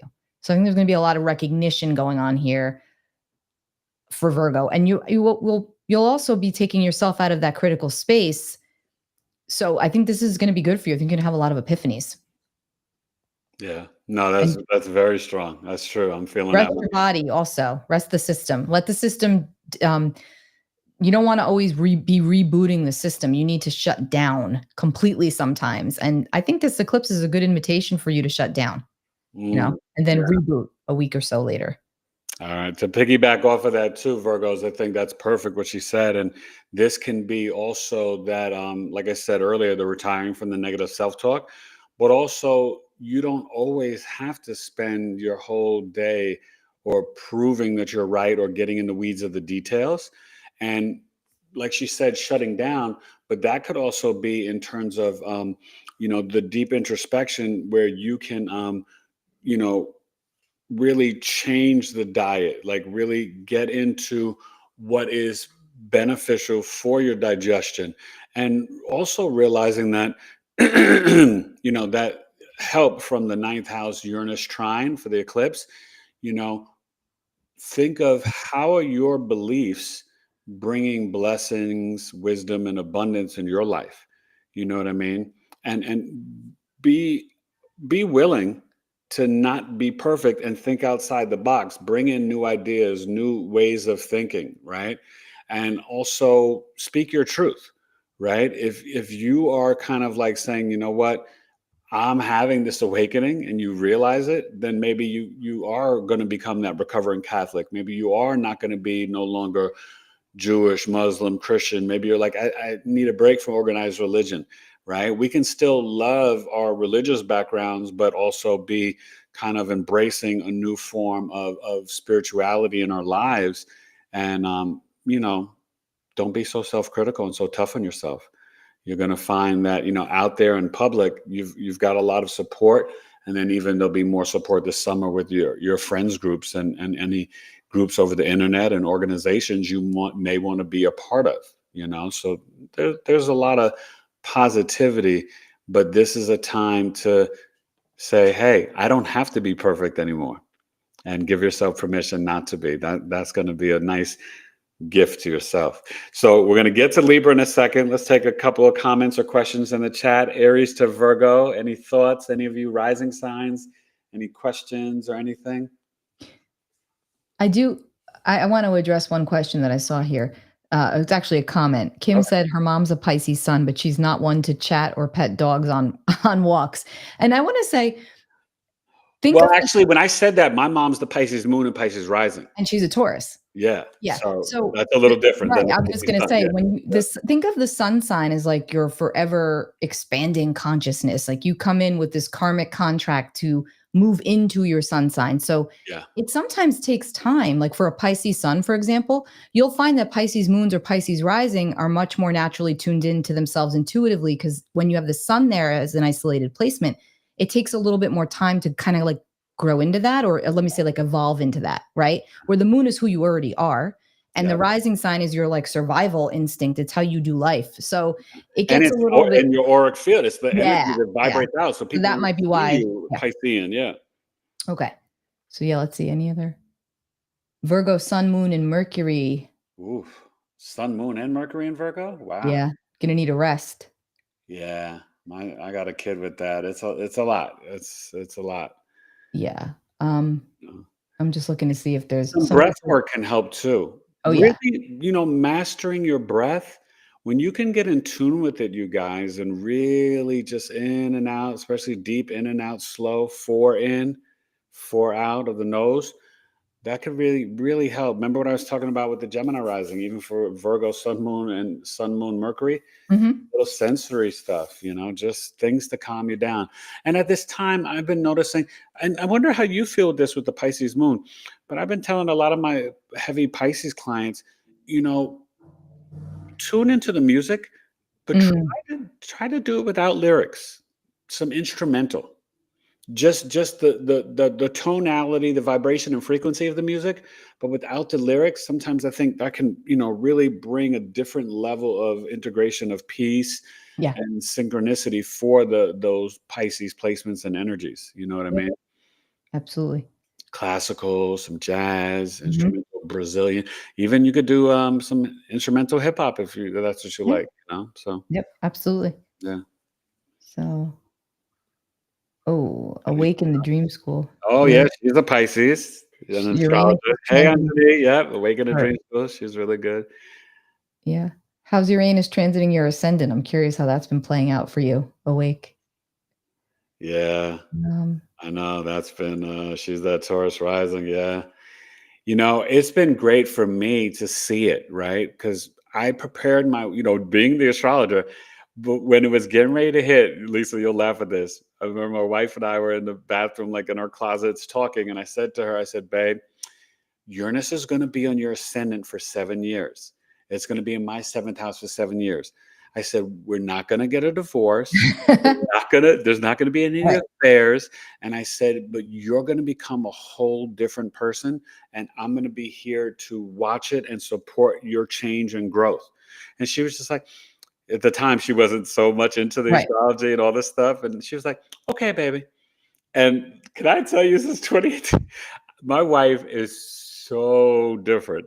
And she See? is literally a whole new person, and I love it. And she's done such. I mean, she's a Pisces and Venus and Jupiter Aquarius, so she's integrated this energy so well. And it's hard, right? This has been happening in a fixed sign.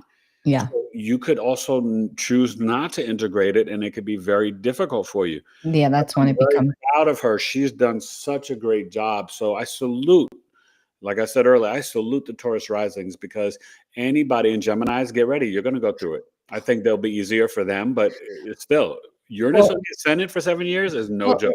having a lot of Taurus, Uranus passed all my Taurus stuff, Oh, I including my bet. son. And I'll tell you, I remember another much a different astrologer who's been out there for a very long time.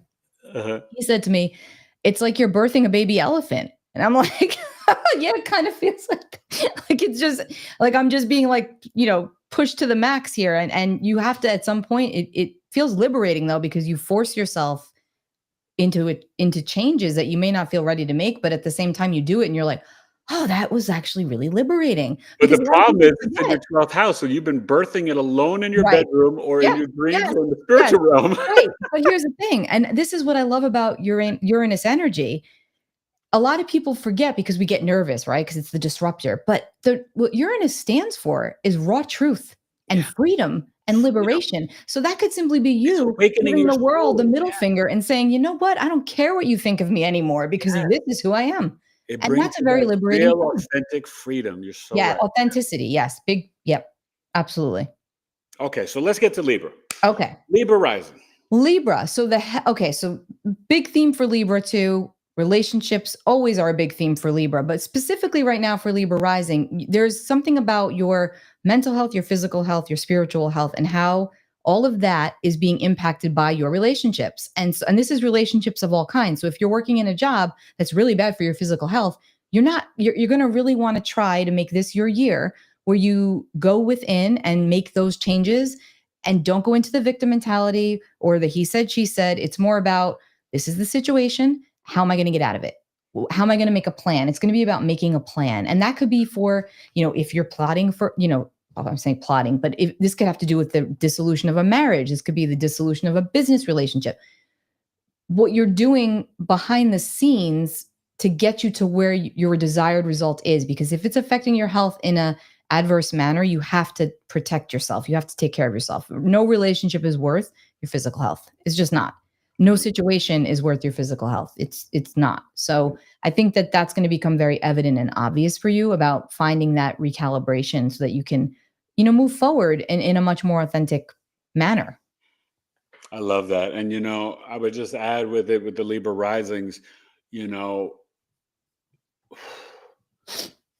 maybe that attraction you have to that assertive type A person, male or female, in the Aries 7th house, it actually may not be for you. Okay. And what I want you to do also is to literally take some time, give yourself a foot massage, a little foot bath, put some lotion on your feet, just relax and calm down after a long day of work. And also, when you are out and about with all this Pisces energy, especially this month, when you come home, literally transmute out the energy, because you could be bringing home stuff that does not belong to you. And you need like an energy bath, right? Like wash your hands, put on your house clothes, wash your face if you're not going back out. That's going to actually help you and supercharge you. And just know that there could be a big come up and a promotion or a change or a raise coming up this summer at work. So just be prepared for that. And you're going to be fine in March. But like Lisa was saying, like, yeah, don't put your health on the line. And don't also get into like the back and forth. You could deal with some serious deception and confusion at work. Don't just kind of like be Switzerland at work. Like, don't get into the office gossip and the this and that and all that chit chatter. It's not worth it. Okay. It's never worth it. Now, mine, Scorpio rising. Scorpio rising. So first off, there could be some sort of recognition for a job well done, right? So a creative project gets picked up, for example. You get a book into the editor and they pick it up. This could be a very productive time for you. It's also a very emotionally and psychically tuned in time for you as well. And there could even be travel for creative work. So you could be going somewhere that involves a creative project, or you're going to, visit a specific place that could help you with your next endeavors, I should say. There's also potential for travel here for Scorpio rising. Travel that has to do with work. I keep picking up on work stuff with Scorpio rising. Yeah. And the creative energy is really strong because you also have the support of all the Pisces going on here. So that's going to give you a boost. And it could also be making you more sensitive to relationships in your life too, or what people are saying to you. So just watch out for that, because you could be much more sensitive and take things personally that don't need to be taken personally. So it's important to just pull back and think and digest before you sting. Scorpion sting, right? Definitely. I love that. I think it's going to be a creative couple, like 6 to 8 weeks for you, for Yeah, sure. no, that sounds really good. I will also say for you Scorpio risings, um, you know, be willing to reimagine your work home life balance, that daily routine. Stay motivated. If you've been taking advantage of that Aries North node, stay motivated for the exercise and workout, the daily routine. But also, as that Neptune comes in and you're going through these different things, with children or dating or, the romantic life and creativity, you know, allow yourself time to take some breaks from working, right? Get a little rest. That's going to be important because, with Scorpio risings, people don't always talk about this enough, but with that Aries in the sixth house, you're like head first into work, right? You're like boom, boom, boom, boom, boom. Aries is like up 4 in the morning. They're ready to go get it, right? So, really think about as that Neptune and the Venus and Mercury retrograde in your sixth house, you know, how are you taking care of your health and your hygiene? Are you taking breaks from work? Things like that. So that's going to be pretty important for the Scorpio risings as well, March and beyond. Okay. Yep. And Jupiter going in Cancer, a vacation, and it's escribe, writing the book, right? I'm Yep. working on 2 books this year. It's perfect. Absolutely. All right, Absolutely. Sagittarius. Sagittarius. So there could be something with your living situation. It could be maybe you work from home. It could be about sprucing up the environment for yourself. The emotional foundation of your life could feel a little bit stressed right now, a little bit super sensitive. We have to remember that the mutable signs right now, I feel, are kind of going through it. They're feeling really tugged at, they're really feeling like they're floundering. We are also in Pisces season, so let's not forget. That's the 2 fish swimming in the opposite directions. And that's what Sagittarius rising probably feels like right now. Like there's so many choices and options and so much that you want to do. So I would suggest that you pull it in and focus on what makes you feel the most comfortable right now, the most at home. So maybe this is about reinventing your living space to make it more constructive for your daily life. Or if you work from home, redefining the office space or the parameters around, especially if you live with other people, family, who's allowed in during what time, things like that, because it feels like it's really important for you to have that home base, but to have it feel very secure and comfortable. I also feel like for some, there could be something about real estate featuring strongly as we move throughout the next month or two. Maybe you're putting your house on the market. Maybe you're renting, you're getting somebody to rent a room from you, something along those lines.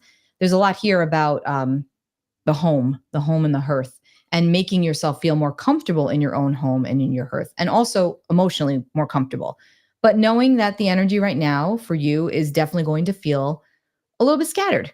So just know that. And again, regulating your nervous system, getting out into nature, taking short trips with friends, things like that could be very helpful for you. I love that. Yeah, I agree with the home stuff, but also, this may be a good time for you to purchase a sound bowl, to meditate, Yeah. increase your spiritual practice at home, and try to really acknowledge and be aware of your EQ and your emotional discipline. At the same time, have some fun. Go see a concert, a play, a show, do some playing with your children, maybe read some books about ancient history, or maybe take an astrology class with Eric or Lisa, or things like that. Also the 10th house, things can illuminate in your work, and so don't be afraid to be like, hey, I've been putting in some good hard work. Maybe it's time to be like, hey, look at me over here. I could use a Yeah. little promotion, a little raise or something, Yeah. You've been doing a good job, so just continue it, but definitely don't be afraid to get some rest and think of your home as your beautiful sanctuary, okay?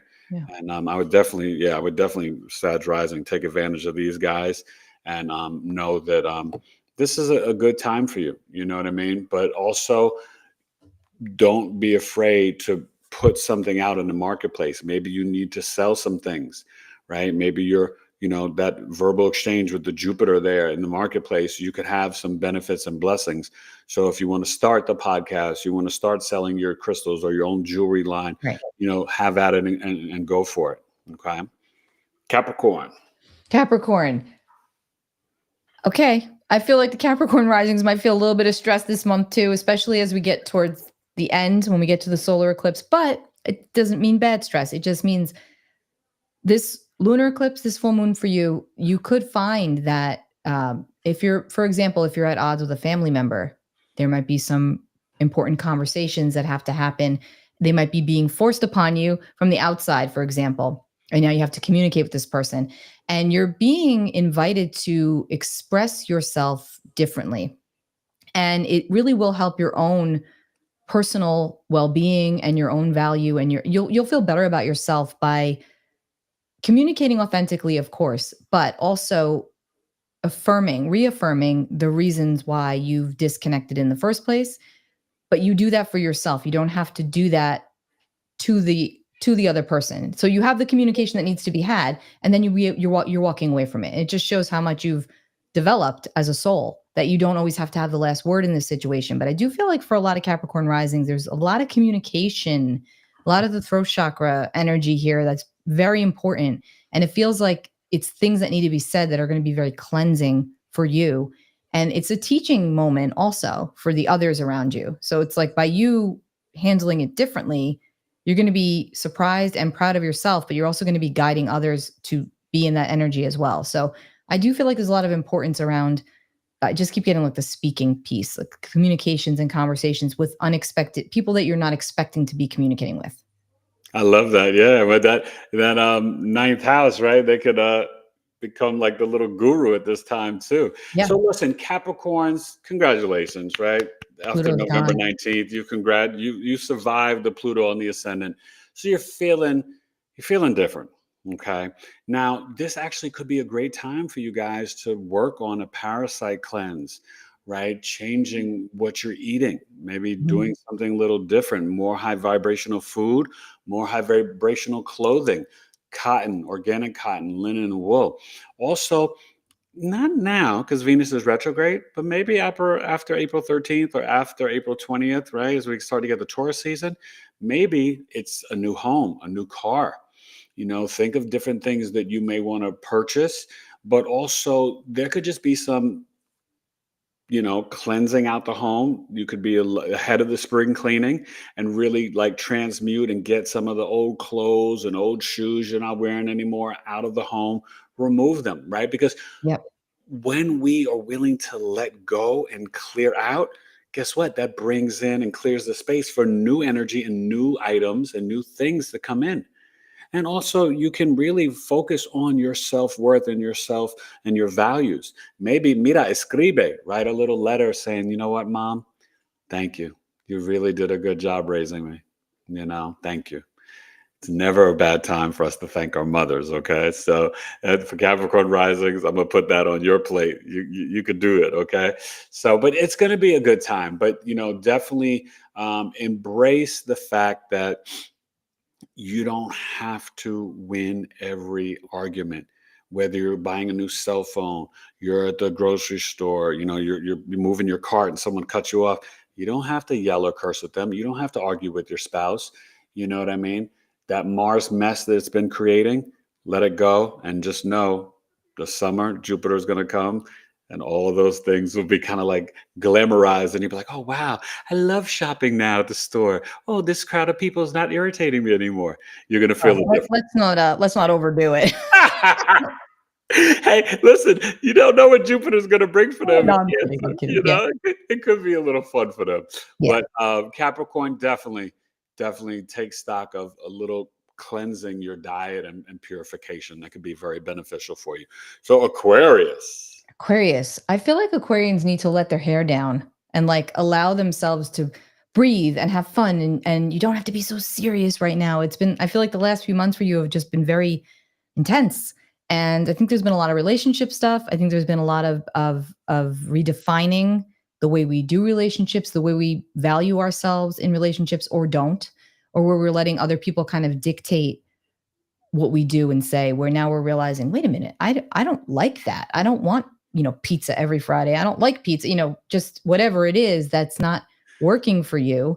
You're feeling much more strong in self to say it, and you're not feeling guilty about it. And you're not feeling like you owe it to everyone to do what they want. So I feel like a lot of the Aries energy is benefiting the Aquarians because it's like, it's giving them, and plus Pluto in your sign as well. Let's not forget. Yeah. Pluto's like, all about, on the most positive side here, empowerment. So really coming into your personal power in a much stronger way.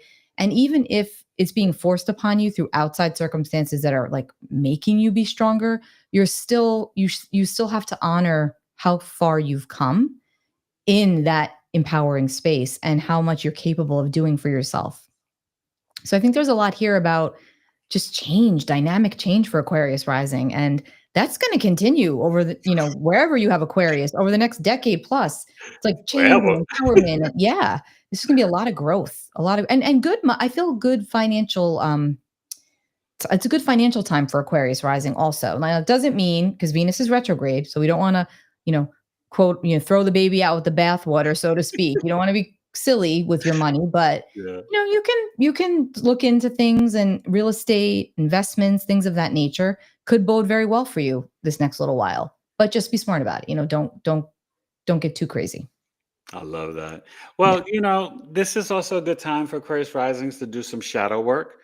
Oh Again, yeah. hey, you still got Mars in the sixth house, do your exercise. You're gonna be very busy.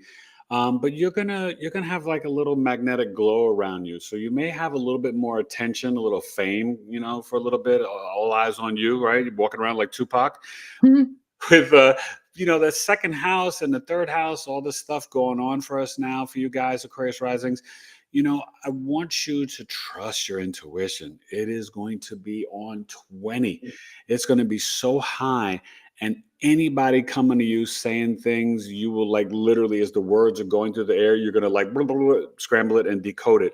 You are going to be the biggest truth and truth speaker, seeker, and lie detector out there. Like, this is going to be your time.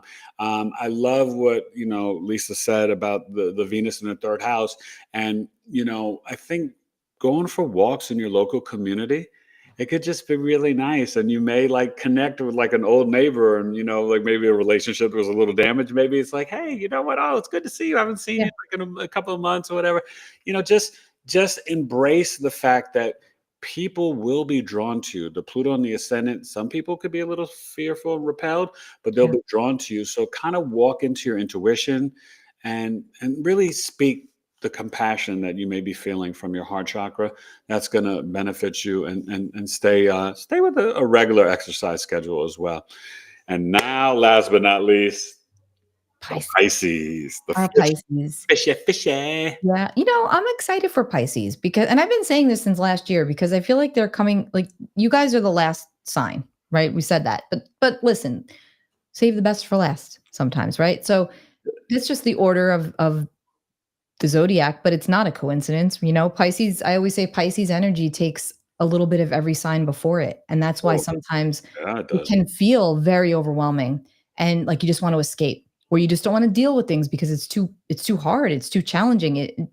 You're very porous, so you're absorbing a lot of energy all the time, especially Pisces rising. You're really feeling it in your body, and a lot of times you might not even know you are. So Yeah. you just know that you're feeling something and you're overwhelmed and you need to check out. So I do feel Pisces rising, you're going to be much more intuitively aligned with your body, with your soul. You always are, but more so when it comes to relationships, similar to what I said about Libra and also Virgo rising. that the relationships have to be in alignment. This is very important for Pisces rising, with who you are today, not who you were a decade ago, because that's not you anymore. You've gone through a whole healing process, a tremendous growth spurt, major evolution of the soul. So the last thing you want to do is keep yourself, do all this work and then go back to something that you know is not right for you, whether that's a job, whether that's a person, because there's always that tendency to, oh, but they said they've changed, or, oh, but they're going to give me more money. And it's like, yeah, but then you're going right back into the karmic lesson of being in the same space, but now you feel even worse about it because you're beating yourself up. So reminder for Pisces rising, keep moving forward. Like Finding Nemo, just keep swimming. You're the fish, just keep swimming, keep moving forward, because this is a good time for you. It is. All of the emotional, in some cases, pain and the hurt and the nights you laid awake crying and all of that is, I want to say, it's like you're going to be karmically rewarded for that now. And it could be small in small ways, but it's just so important that you remember who you genuinely are and that you're never alone and that we all have spirit inside of us. All of us do. Spirit moves through us, but Pisces more than any other sign, that is your goal. That's the golden rule. You have to truly and genuinely believe that, feel that, live it. And I feel like for all of the Pisces rising, there's an invitation right now to really do that and to stay the course. I love that. And I always like to say when it comes to the fish, right? Only dead fish go with the current, right? Oh my gosh. That's a good one. I like that. That's a good one. So I love all that. And Pisces, I will add to it compassion, empathy, grace, and mercy for you For first. yourself. Yep. Okay. Exactly. You deserve it. You've got to pour into your own cup, right? And with the North Node being there now, right, to like July of 2026, we've got to increase the self-love and the self-worth. Venus, Mercury retrograde in your second house. I want you to think but speak positively to yourself about yourself. You are worthy. You are worth it. You know what I mean? And you are more than capable. I know you kind of feel like sometimes like an alien or astronaut here on Earth, like a visitor. You're kind of like a fish out of water, literally. Yeah. But just know that the rest of the world, they see your magic. They may not always give you the credit for it, but what matters is that you give yourself the credit. And so this is an opportunity and an invitation for you to trust your intuition, your psychic gifts and abilities, to practice the self-love and to speak it out loud to yourself. Get in the mirror, right? It may sound corny or hokey, but say the positive affirmations because they will be beneficial for you, And, I really feel like you're gonna have a lot more play coming up as the rest of this year plays out. But you're going to be fine through March. But also remember, there's going to be some opportunities, whether you're married, to purify and be of better service to yourself and your partner in the relationship, or to even find a new partner, but just make sure it's healthy and there's like a balance, that you're evenly yoked, right? And that's not just for Christians. Evenly yoked is even like, hey, if you're all into astrology and numerology, you can't start dating somebody that is like, well, I'm an atheist and I don't believe in any stupid stuff in the cosmos and da da da da. It doesn't. You're just wasting your time. I don't care how hot and sexy they are. It doesn't matter. Be spiritually evenly yoked. That's going to be very important. And just, being of service to others, but after your service to yourself first. I feel like Pisces risings, now that I know my mom was, but when I think about like Whitney Houston and Michael Jackson and Demi Moore, they really do it feels like they've just struggled here on their earth experience. You know what I mean? So I hold a lot of space and compassion for the Pisces risings and my Pisces rising clients, because you guys are magic. You are a shapeshifter. You can literally morph into anything, but I just want you to morph into love. Okay. So let's get to the chat. Any questions for you Libras to Pisces risings? And then we're going to bid you adieu with the little thoughts on Uranus and Gemini, which will be kind of fun for the next 7 years, but little sneak preview this summer on July 7th. So Any thoughts or questions or comments that are really interesting that you want to share? Let's see. Can one be more influenced by their rising sign and not their sun sign? Absolutely. In fact, Yeah. Oh, that's usually how it goes. You will resonate more with your rising sign, especially the first like 20 to 30 years of your life. And then you'll notice that you start to really embody the sun sign, because there's something about, there's a wisdom that comes with experience, right? So you're learning about who you are, you're understanding your own energy, and hopefully you're honoring that. You know, I always say when we're not aware of the higher vibration and lower vibration energies of our sign, we're not aware of them. So we can be acting out in not the best spaces for what we're trying to accomplish. So true. Yeah. Right. And so a lot of people will find that they resonate more with their rising sign over their sun sign. And then at some point on your journey, you'll realize, wow, I really am more like my sun sign than I thought, you know? And other people will see you sometimes as that, like, and you may not understand, like, you know, I'm sitting here thinking, oh, I'm a Virgo, but the world is seeing me more as this Scorpio rising. And then once you start to become aware of it, you're like, oh, that's why this, or that's why that. So the rising sign is, you know, I always say the sun, moon, rising, right? They're like three prongs of the personality and like the whole, you know, structure and core of the I am. And so the rising sign is super important, you guys. And all these planets, they all mature at different times and different ages in our lives. So the rising sign is so more important than you may ever know or imagine. So I always say, like with the rising sign, just because that's why your birth time is so important, the exact birth time, because that rising sign moves, what's it like, 4 degrees? It moves every 2 hours, it moves into the next sign, right? So it's forgetting the technicalities for a moment, the rising sign is really your survival instinct, because it's when you come into this world, when we come into this world, into this lifetime, we don't have control. So we think we come into this environment and we learn how to operate in that environment through the lens of our ascendant. So for example, you're Scorpio rising. So I'm going to use you as an example, right? I always say with Scorpio risings, your instinct is survival. I have to survive above anything else. And I don't trust people easily because I've been betrayed. And usually there's something in the earlier years in the family dynamics where you felt betrayed, right? It could be, and I say this, you know, compassionately, because trauma is a word that trauma is very subjective. Like I might find something traumatic that you do not, and vice versa, right? But with Scorpio rising, especially, you're the Phoenix rising. You're the sign of death and rebirth. It is real. Right. And it's like, it's not that you should have to handle these things, but yet you come in here equipped to do precisely that. And then you have to learn how to survive and navigate your environment through that lens. So, and then also learning about intimacy and trust, because that's Scorpio. That's what they want, but they're afraid of it. So it's like, you know, and then Gemini, we diffuse everything with humor. Like, I'm upset. Oh, I'm just going to crack a joke, you know, like, you know, that's the Gemini rising way. It's just, that's how you survive. So true. And I love how you said that, because you guys have to remember the rising sign is the only house of self. It is you.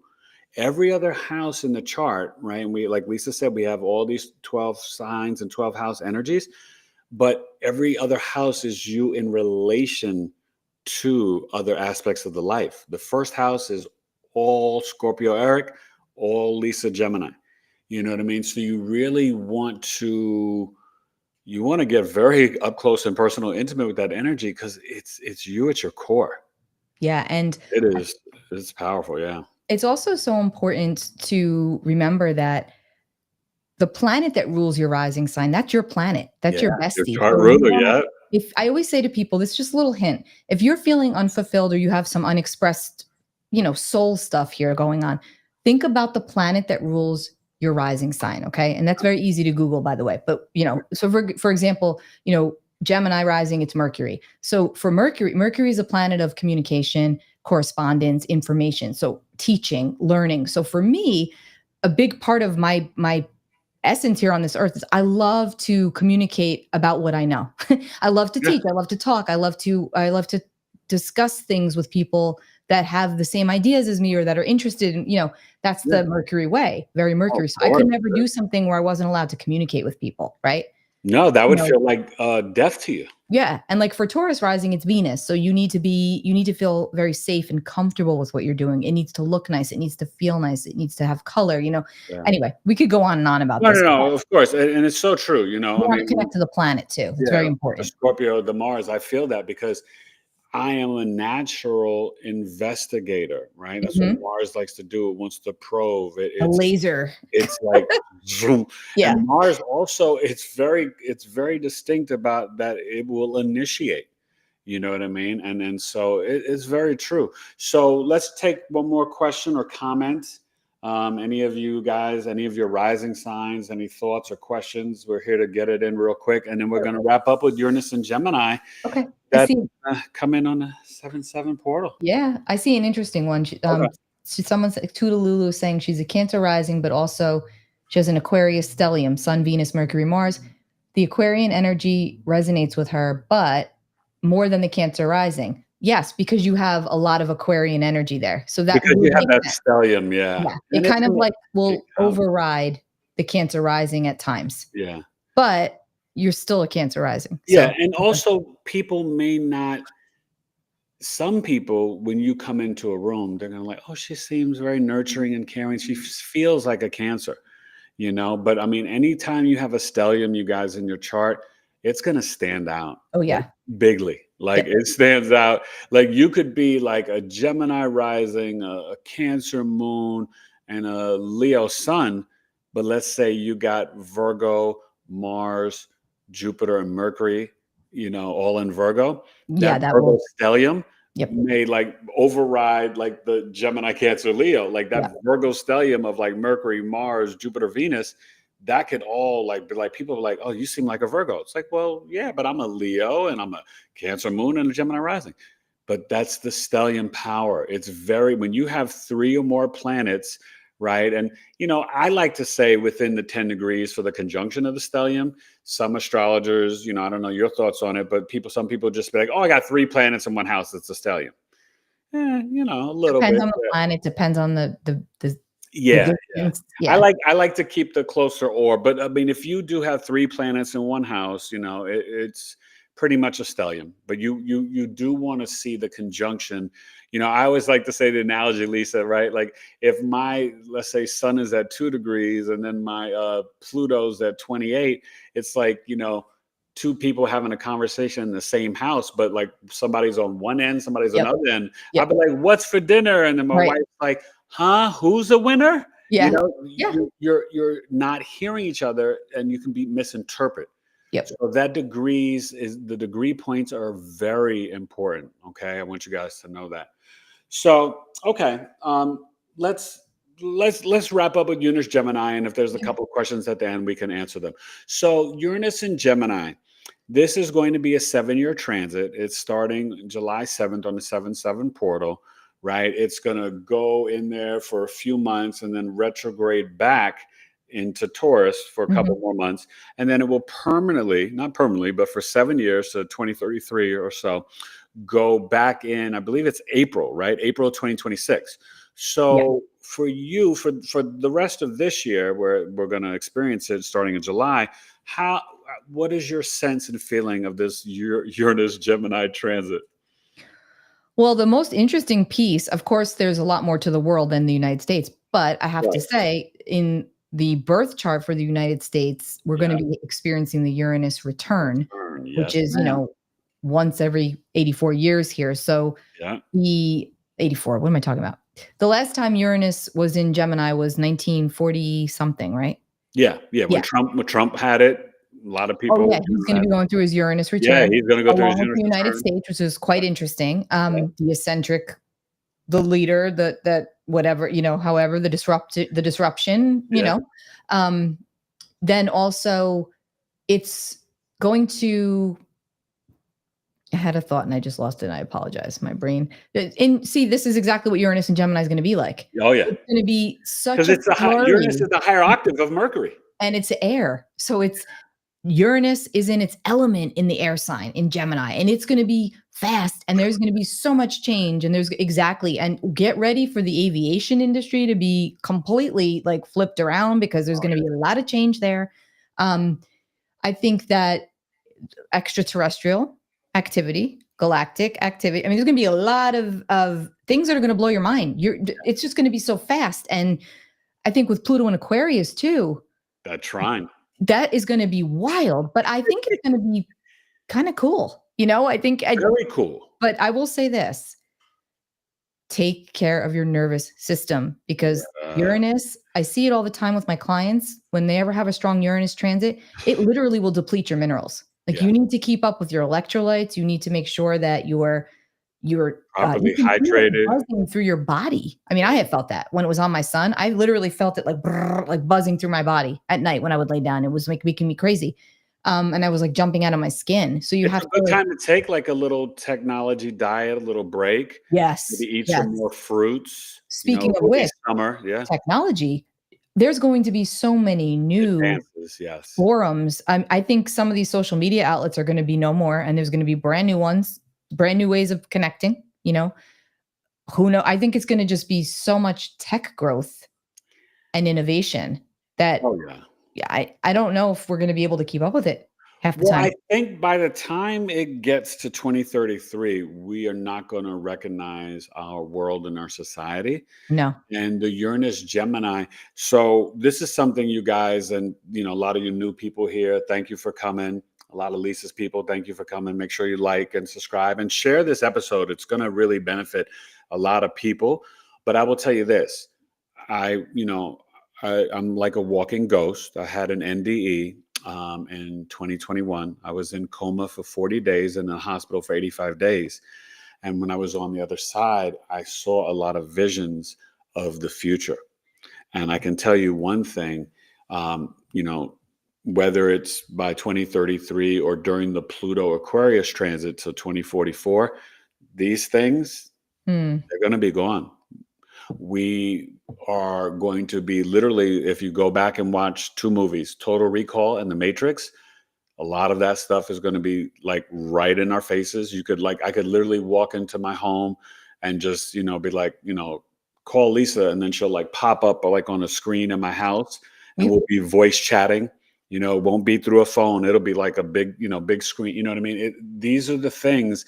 But I saw literally the apps on the computer, like there would be no more mouse, that like the apps and things would be just kind of like almost like multi-dimensional, like floating outside of the screen, and like you touch everything with your fingers. Yeah. Like these are some of the things that I saw. So like you said, stem cells, new ways of gardening and agriculture, new food sources, new things coming up out of the oceans. We also are going to have Uranus conjunct Sedna in Gemini. Oh yeah, that's a Going to whole bring up new, like you think sea moss, there's going to be something even better than sea moss with every mineral on earth in it, right? New species, mermaids are going to be seen, where people are going to be like, oh yeah, it's not a fairy, mermaids are real. The UAPs or whatever they want to call them now, the aliens or whatever ETs coming up out of the waters. Yeah, all this stuff, you guys get ready. Get ready, please get ready. So there's nothing to fear. Don't worry about it. It's all going to be, Uranus is always to awaken and to evolve your soul to where it needs to go. It leaves us better than we're found all the time. Even when it's disruption, yeah, it always leaves you better than you're found long term. it I does. always, what I kept getting to prior to Pluto entering Aquarius and going into the Uranus and Gemini energies, I kept getting the Jetsons. Like that's what we're going to, like literally, like we're going to the Jetsons the whole life. yeah, I mean, there's already, I don't know if you've heard about this or read about this, but there's already different aviation situations that they're looking into right now that run off of helium, run off of hemp. So, this is going to be major in advancements. Like it's just, I'm kind of excited for it. I think there's going to be a lot of good to it. Of course, there's going to be, with every dying off process, there is always a grief process attached to that, right? Like, so when we lose things that we're used to, creature comforts, and there'll be some technologies that you may not want to partake in. Exactly. Right? You may not be down with Elon, and you don't want a chip in your hand or your head. I would suggest I don't want that. I don't want that either. Uh-uh. So there's certain things that will be offered. And remember, you guys, convenience sometimes is the wrong way to go. just because something makes your life easier doesn't mean Exactly. it's good for you. Exactly. So you got to watch out for that, right? You But, know, it's funny, it's like those, 23andMe, for example, or I know I have people in my family that submitted their DNA and they did it and they would like, "You should do it too," and I said, "Nope." Even though, I mean, realistically, we go to the doctor, right? They have oh our yeah, DNA, but I but just to me, it's like, I'm not gonna actively give that to you because I don't know what you're doing with it. I don't need a clone of me walking around. No, thank you. I'm good. listen, I just trust me, I've thought of that. I've thought about it. Yeah, I did. I actually did it years ago, and now Did you? I'm like, oh gosh, what are they gonna do? Because I'm like, listen, you could try to clone me, but the clone will never be able to keep up with me, baby. Yeah. I'm one on one. Yeah, So, exactly. you know what I Exactly. mean? But Yeah. but but I'll tell you guys seriously, always, and that's been the overlying message, tonight with March Madness and Lisa and I have shared. It's always going to be faith over fear, trusting your intuition and giving yourself that compassion and empathy and increasing the self-love. Yeah. And I really feel this time that is the roadmap of success for March. And Lisa, you have laid it out for us so eloquently. This has been more than fun. Yeah. It's always good to And we will communicate with definitely people. have Yeah, to do this again and definitely. connect some more in the future. And I just thank you guys for all being here. Any last quick questions or comments before we say goodnight?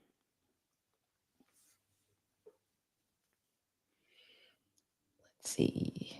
And then just for a little bit of business, I will just say real quick, if you guys still make sure you reach out, Eric at BigEAstro.com. We got I do a monthly astrology meeting, Lisa. It's called Astrological Coffee Talk with Eric. And it's only 2 hours, $22. And I'm going to be going over these lessons in the charts of the Mercury Retrograde and the Virgo Lunar Eclipse. So that's going to be really fun. And that's this Saturday, March 15th, 12 p.m. noon Eastern, 9 a.m. Pacific. And Lisa, please share your social medias and your YouTube and your platforms and how people can book with you. Please share that. You want me to write it, or I don't know if I No, no, can. tell No. everybody. Okay. Just tell So everybody what it is. my It's name all is my everything down in the description. I put it in there, Oh, okay. but I want Okay. you to just share with the audience. Okay. So my name is my website, lisasalvatore.com. Pretty much everything is on that website. I do have my Substack newsletter, which you can find that I do a weekly podcast, I guess it's a podcast. It's a live stream where I give the energy and the astrology for the upcoming week. And we That's do there's always a spiritual chit chat that goes on there and other live streams and fun things. So you can check that out all, in the description box, I guess. okay. And yeah, this was fun. This was great. It was so much fun. And you guys go follow her on YouTube and IG and definitely the Oh yeah, my Substack. YouTube. And yeah, That's definitely. mostly where I am, YouTube and Substack. Yeah. That's awesome. I So love that. So, okay, any last quick questions or comments? let's see. Oh, we love you all too. Thank you guys. This has been Thank you. so This was great. fun. Thank you for watching and staying with us. And please make sure when we say goodnight, come back and leave comments in the comment. It does help the show grow in the Yeah, algorithms. And this is the episode to share to your friend that's kind of having questions about what's spirituality, what's meditation, what's astrology, what's a moon. Send this video to them. yeah, You don't know what could awaken your family member, your friend, your cousin, your sister that thinks you're crazy because you talk about astrology. Send them this episode, please. definitely. Yeah. We do this for it's just to help and to heal. That's it.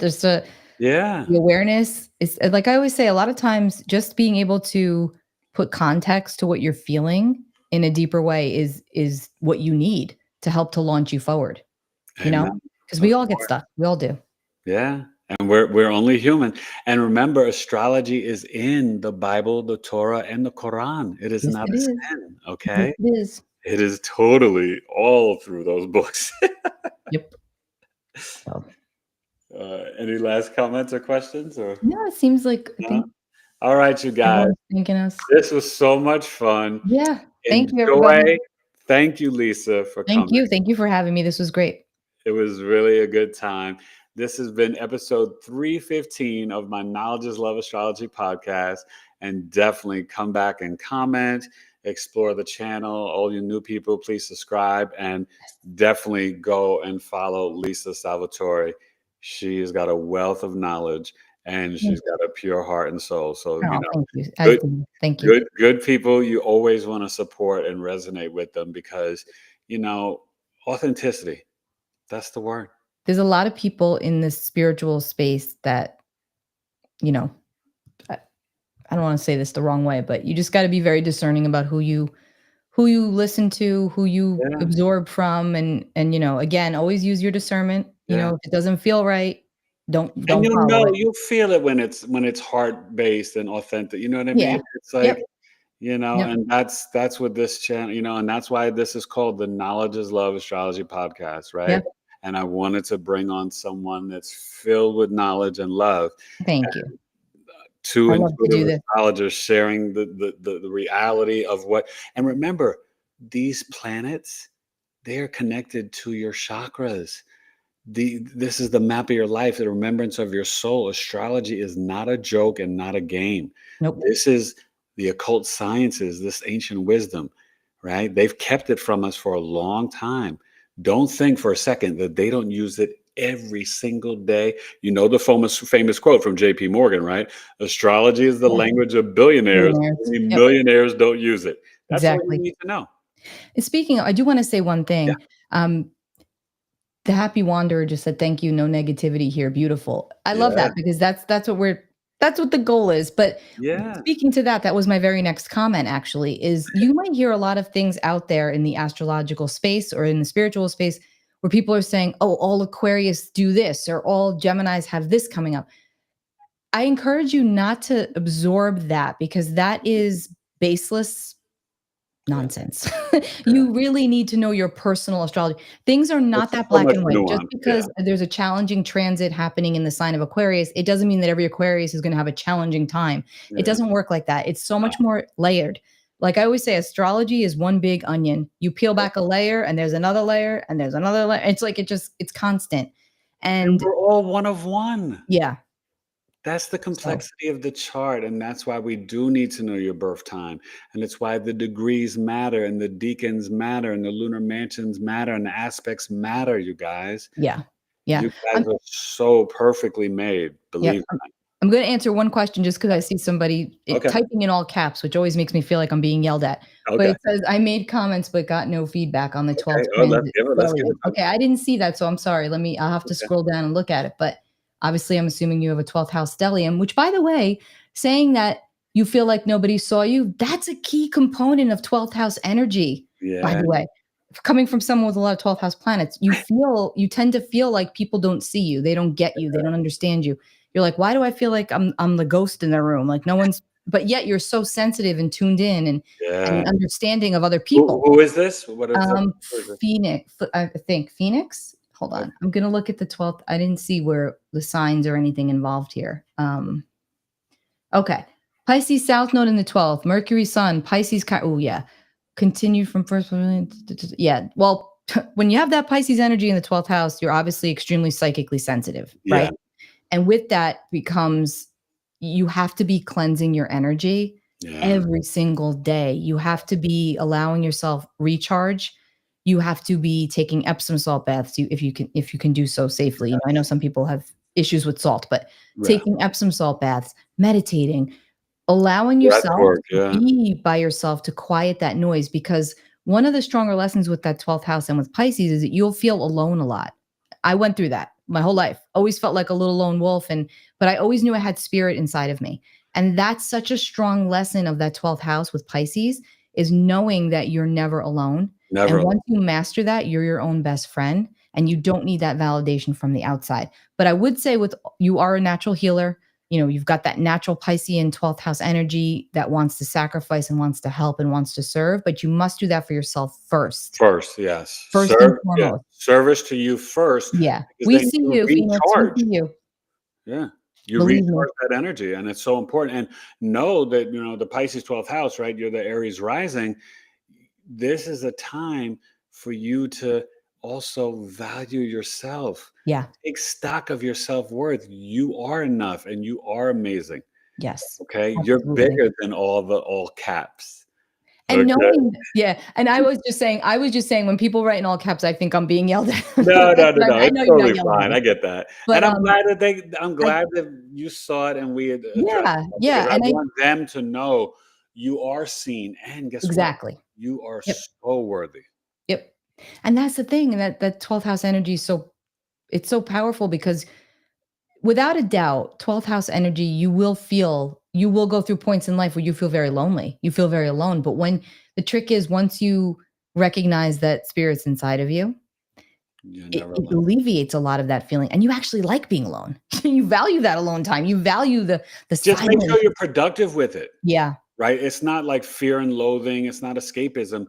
Take that time remember, the 12th house is the bedroom, but it's also Yeah. exploring the dreams, the subconscious, unconscious mind. Yes. But it's your hidden talents. Bring it out. Share what you do Oh, in the 12th house. yeah. Share it with us. Let us see your magic Yes. because you are magical. So let us see it, And I think she's saying that, okay, it's transiting the 12th house now. Yeah. So it's like, if you have the 12th house stellium at birth, and then you've got the transiting Pisces stuff going through, woof, Yeah. that's like, This is a time to do a lot of really bring it soul all in. work. Yeah, bring it all in. Like explore the dreams, explore the journaling, explore the sound bowls, the crystals, the breath work, the yoga, sound, the alpha, beta, theta, delta, gamma. Try it all because what's happening would make you not want to go outside of your house. Right. But there's nothing to fear outside, but just be productive on the inside with that 12th house energy. So you're kind of recalibrating and integrating everything and know that you are enough and you're worthy. Yes, absolutely. It's going to be all good. Yeah. And the Cancer risings that I said you had the womp womp. You have Jupiter coming into your sign. Jupiter Yeah, that's it's going to going to be be such a good. nice transit for one whole year. Oh, I love wherever Jupiter goes. I just feel like, yeah, sure, sometimes he gives us too much of something and whatever, but yeah. But what I usually like in Cancer, it's he's more nice. the divine wisdom and knowledge. Yeah. Right? It's not always like getting the bag. It's the divine wisdom Yeah. and knowledge, and expand your nurturing, your caring, and your true inner wisdom. When Yeah. Cancers know something, they know it. Yes. And it's good for you Gemini risings because it can be the bag for Lisa, right? Because it's going to be in the 12th house of earning money and second house of earning money. I hope so. Well, I always say, like, the thing is too, when Gemini because I have a lot of Taurus, Gemini went through Taurus, and then Jupiter went through Taurus, and then Jupiter was going through Gemini. And I just find it to be like, you really kind of get to know yourself more. You're like, Oh, yeah. okay, yeah, like I'm jiving with this. I like that. Or no, I'm not. I'm going to put up the boundary. I feel like Jupiter kind of gives you that like perspective of where things are too much for you and you need to scale back. And then also where you need to go bigger, like where you might be playing it small, right? Yeah, I definitely agree. But you know what? It's going to be all good. And Yeah. remember, you guys, your soul chose to be here at this time. So know that you're Yeah. ready for whatever comes and just embrace change. Be willing to be uncomfortable and then just go with the flow and integrate the energies. You got Yeah. this. All right. Flow. Thank Exactly. you, All right. everybody. Thank you, Have a good Lisa. night. This was so much fun. Yes, And thank definitely. you guys for watching Knowledge is Love Astrology Podcast, episode 315. Come back and comment and share this with the collective. This will benefit them.